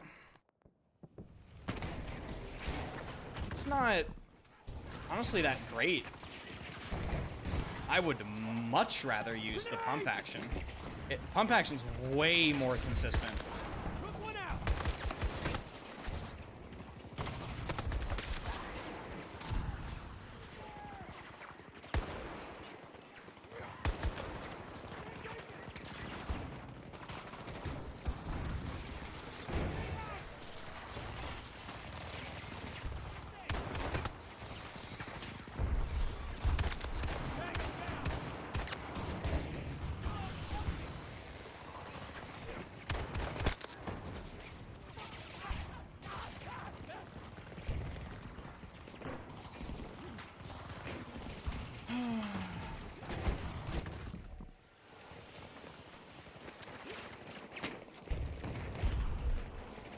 Get out of here. All right, get the fuck out of here.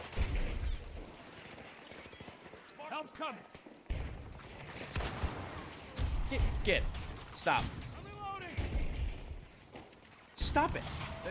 Like, God. I'm reloading. Hold on.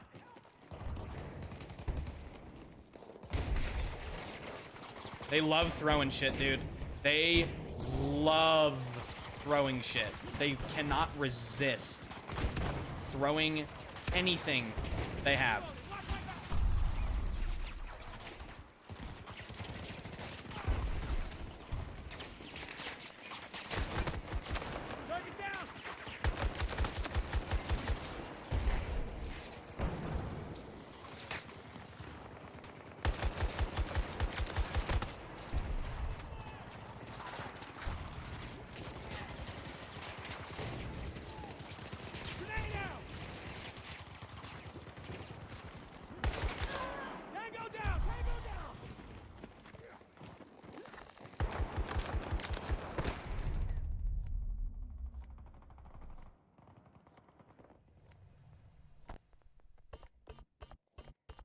Chat, remember that super old vintage perfume that I was talking about? It just got delivered. I'm gonna make a whole like unboxing video for it. It's gonna be like a pretty big thing for me at least. That is a glimpse into the fucking past for sure. That'll be very cool.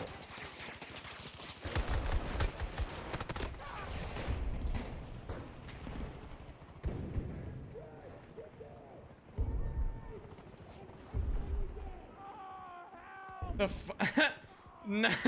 Yerdle, should I? I'm not paying $250. I will never pay $250 for that. Never in my life. Maybe if it shows up for about 20 bucks later. 20 bucks, I'll do it.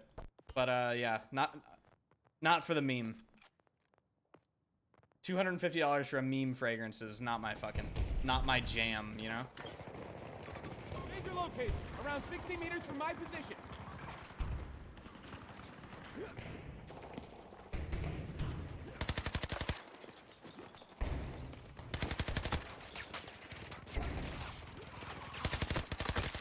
Enemy is down!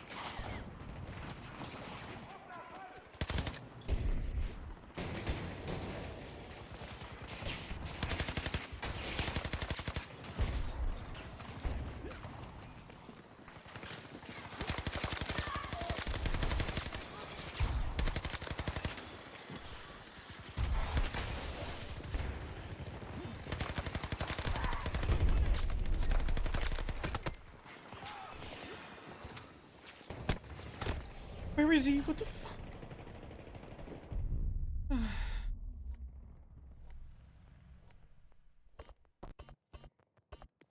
Thoughts on Versace pour Homme?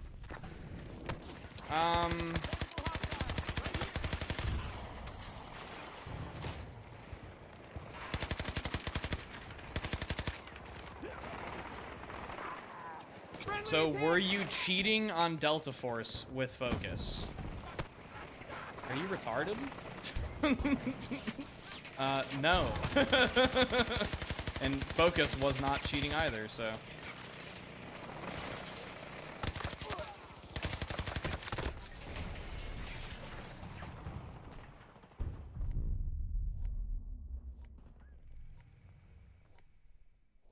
What are you talking about, Alsa? Why he get banned? He didn't.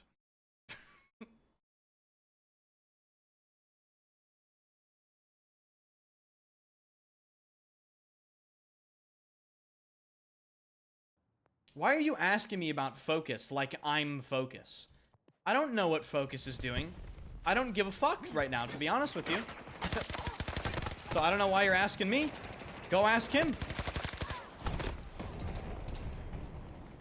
Oh, I need help here.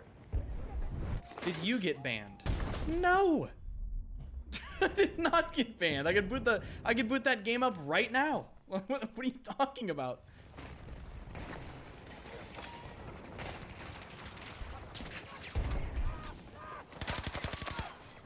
Tango down!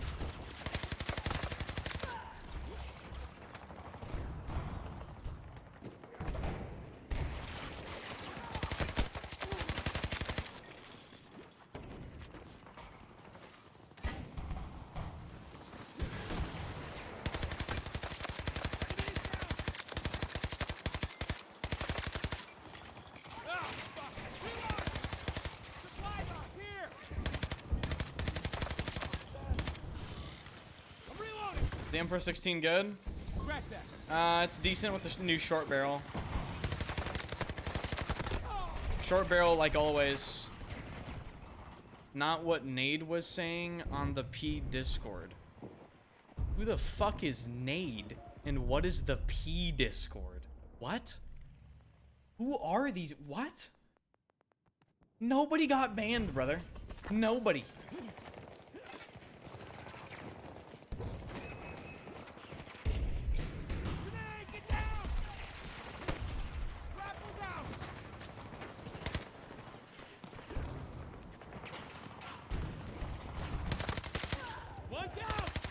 Who the fuck is nade? What? I'm completely out of the loop. What is this guy even talking about?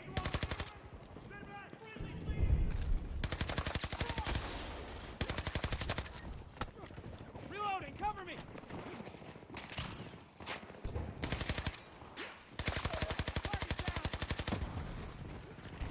Really don't know nade? Are you trolling? Is this like an elaborate troll? Who the fuck is nade? Who are you talking about? Nade shot?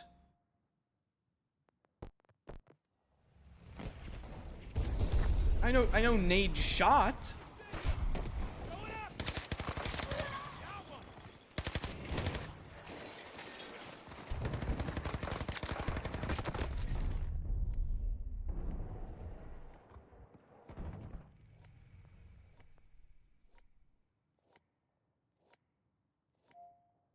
I'm trolling. Cool. You're permabanned.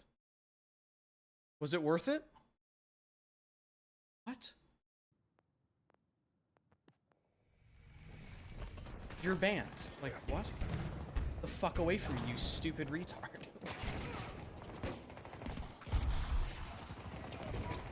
Grenade going out.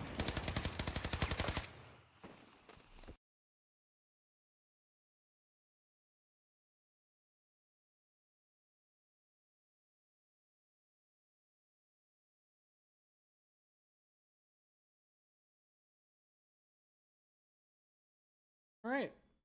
That's enough of this for today. I got a bunch of stuff to do.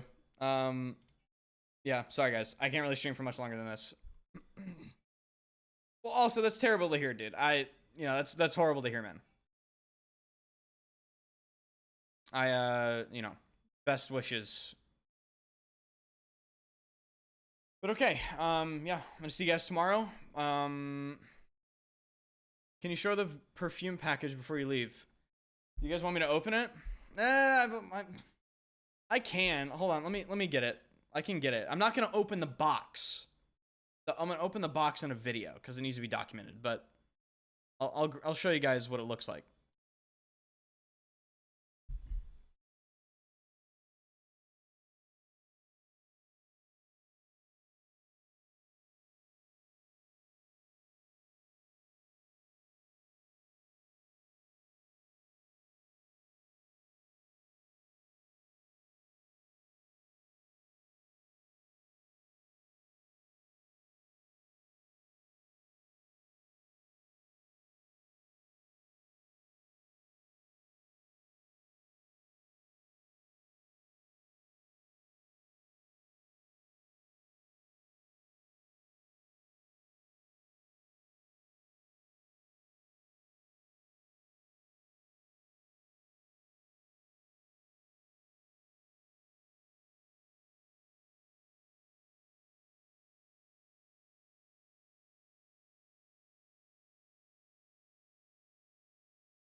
Okay.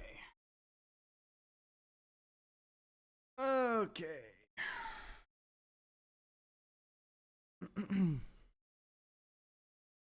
All right. So here it is. This is a between the years of 1967 and 1974 bottle of Guerlain Shalimar X Straight. And I'll open it in a video, but it is still original box, still sealed. Look at this.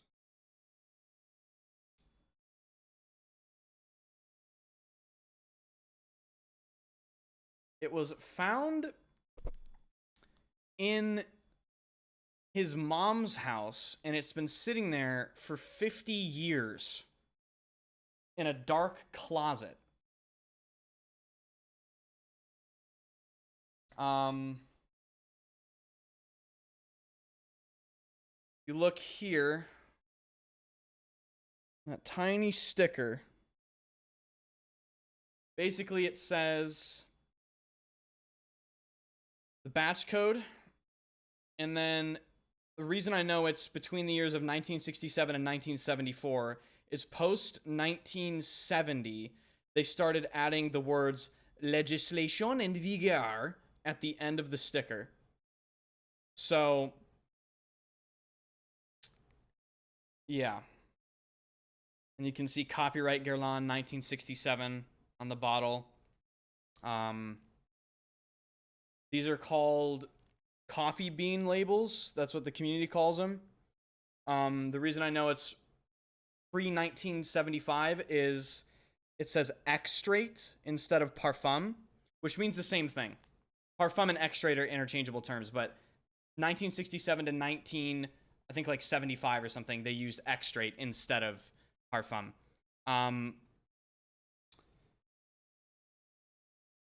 So yeah. Oh God. It should be all fine, but it's always nerve-wracking, you know what I mean? Because, like, it's been sitting there for 50 years, you know. I got really lucky with this. It should be completely fine, pristine condition, all that sort of thing, but when you're buying something this old, especially perfume, it can be pretty interesting. So I will film that. Hopefully I'll have that video out tomorrow. So I'll have the big Battlefield article video out tomorrow, and the opening of this. A 50, how old is it? If we're going, it's between the years of 1967 and 1974. So it's over 50 years minimum. That's pretty cool. I can't wait for that. All right. I'll see you guys later. I got some stuff to do, you know? How much is this worth now? I got this for $2.95. Just because something's old doesn't mean it goes for more. If this was a Baccarat crystal bottle, it would be over 1,000 easily. But those are 50. Those are for the 50s and the 60s. Late 50s, early 60s are the Baccarat crystal bottles. Yeah, okay. Any cheap fragrances you think are nice? DM me later, Veilfar. Veilfar, DM me on somewhere. Twitter, Discord, wherever. Why are you into old ones? Okay, I'll explain briefly. Basically, they still make this. There's a modern version of it. The new stuff has been reformulated a lot due to new fragrance regulations from IFRA, the International Fragrance Regulatory Association.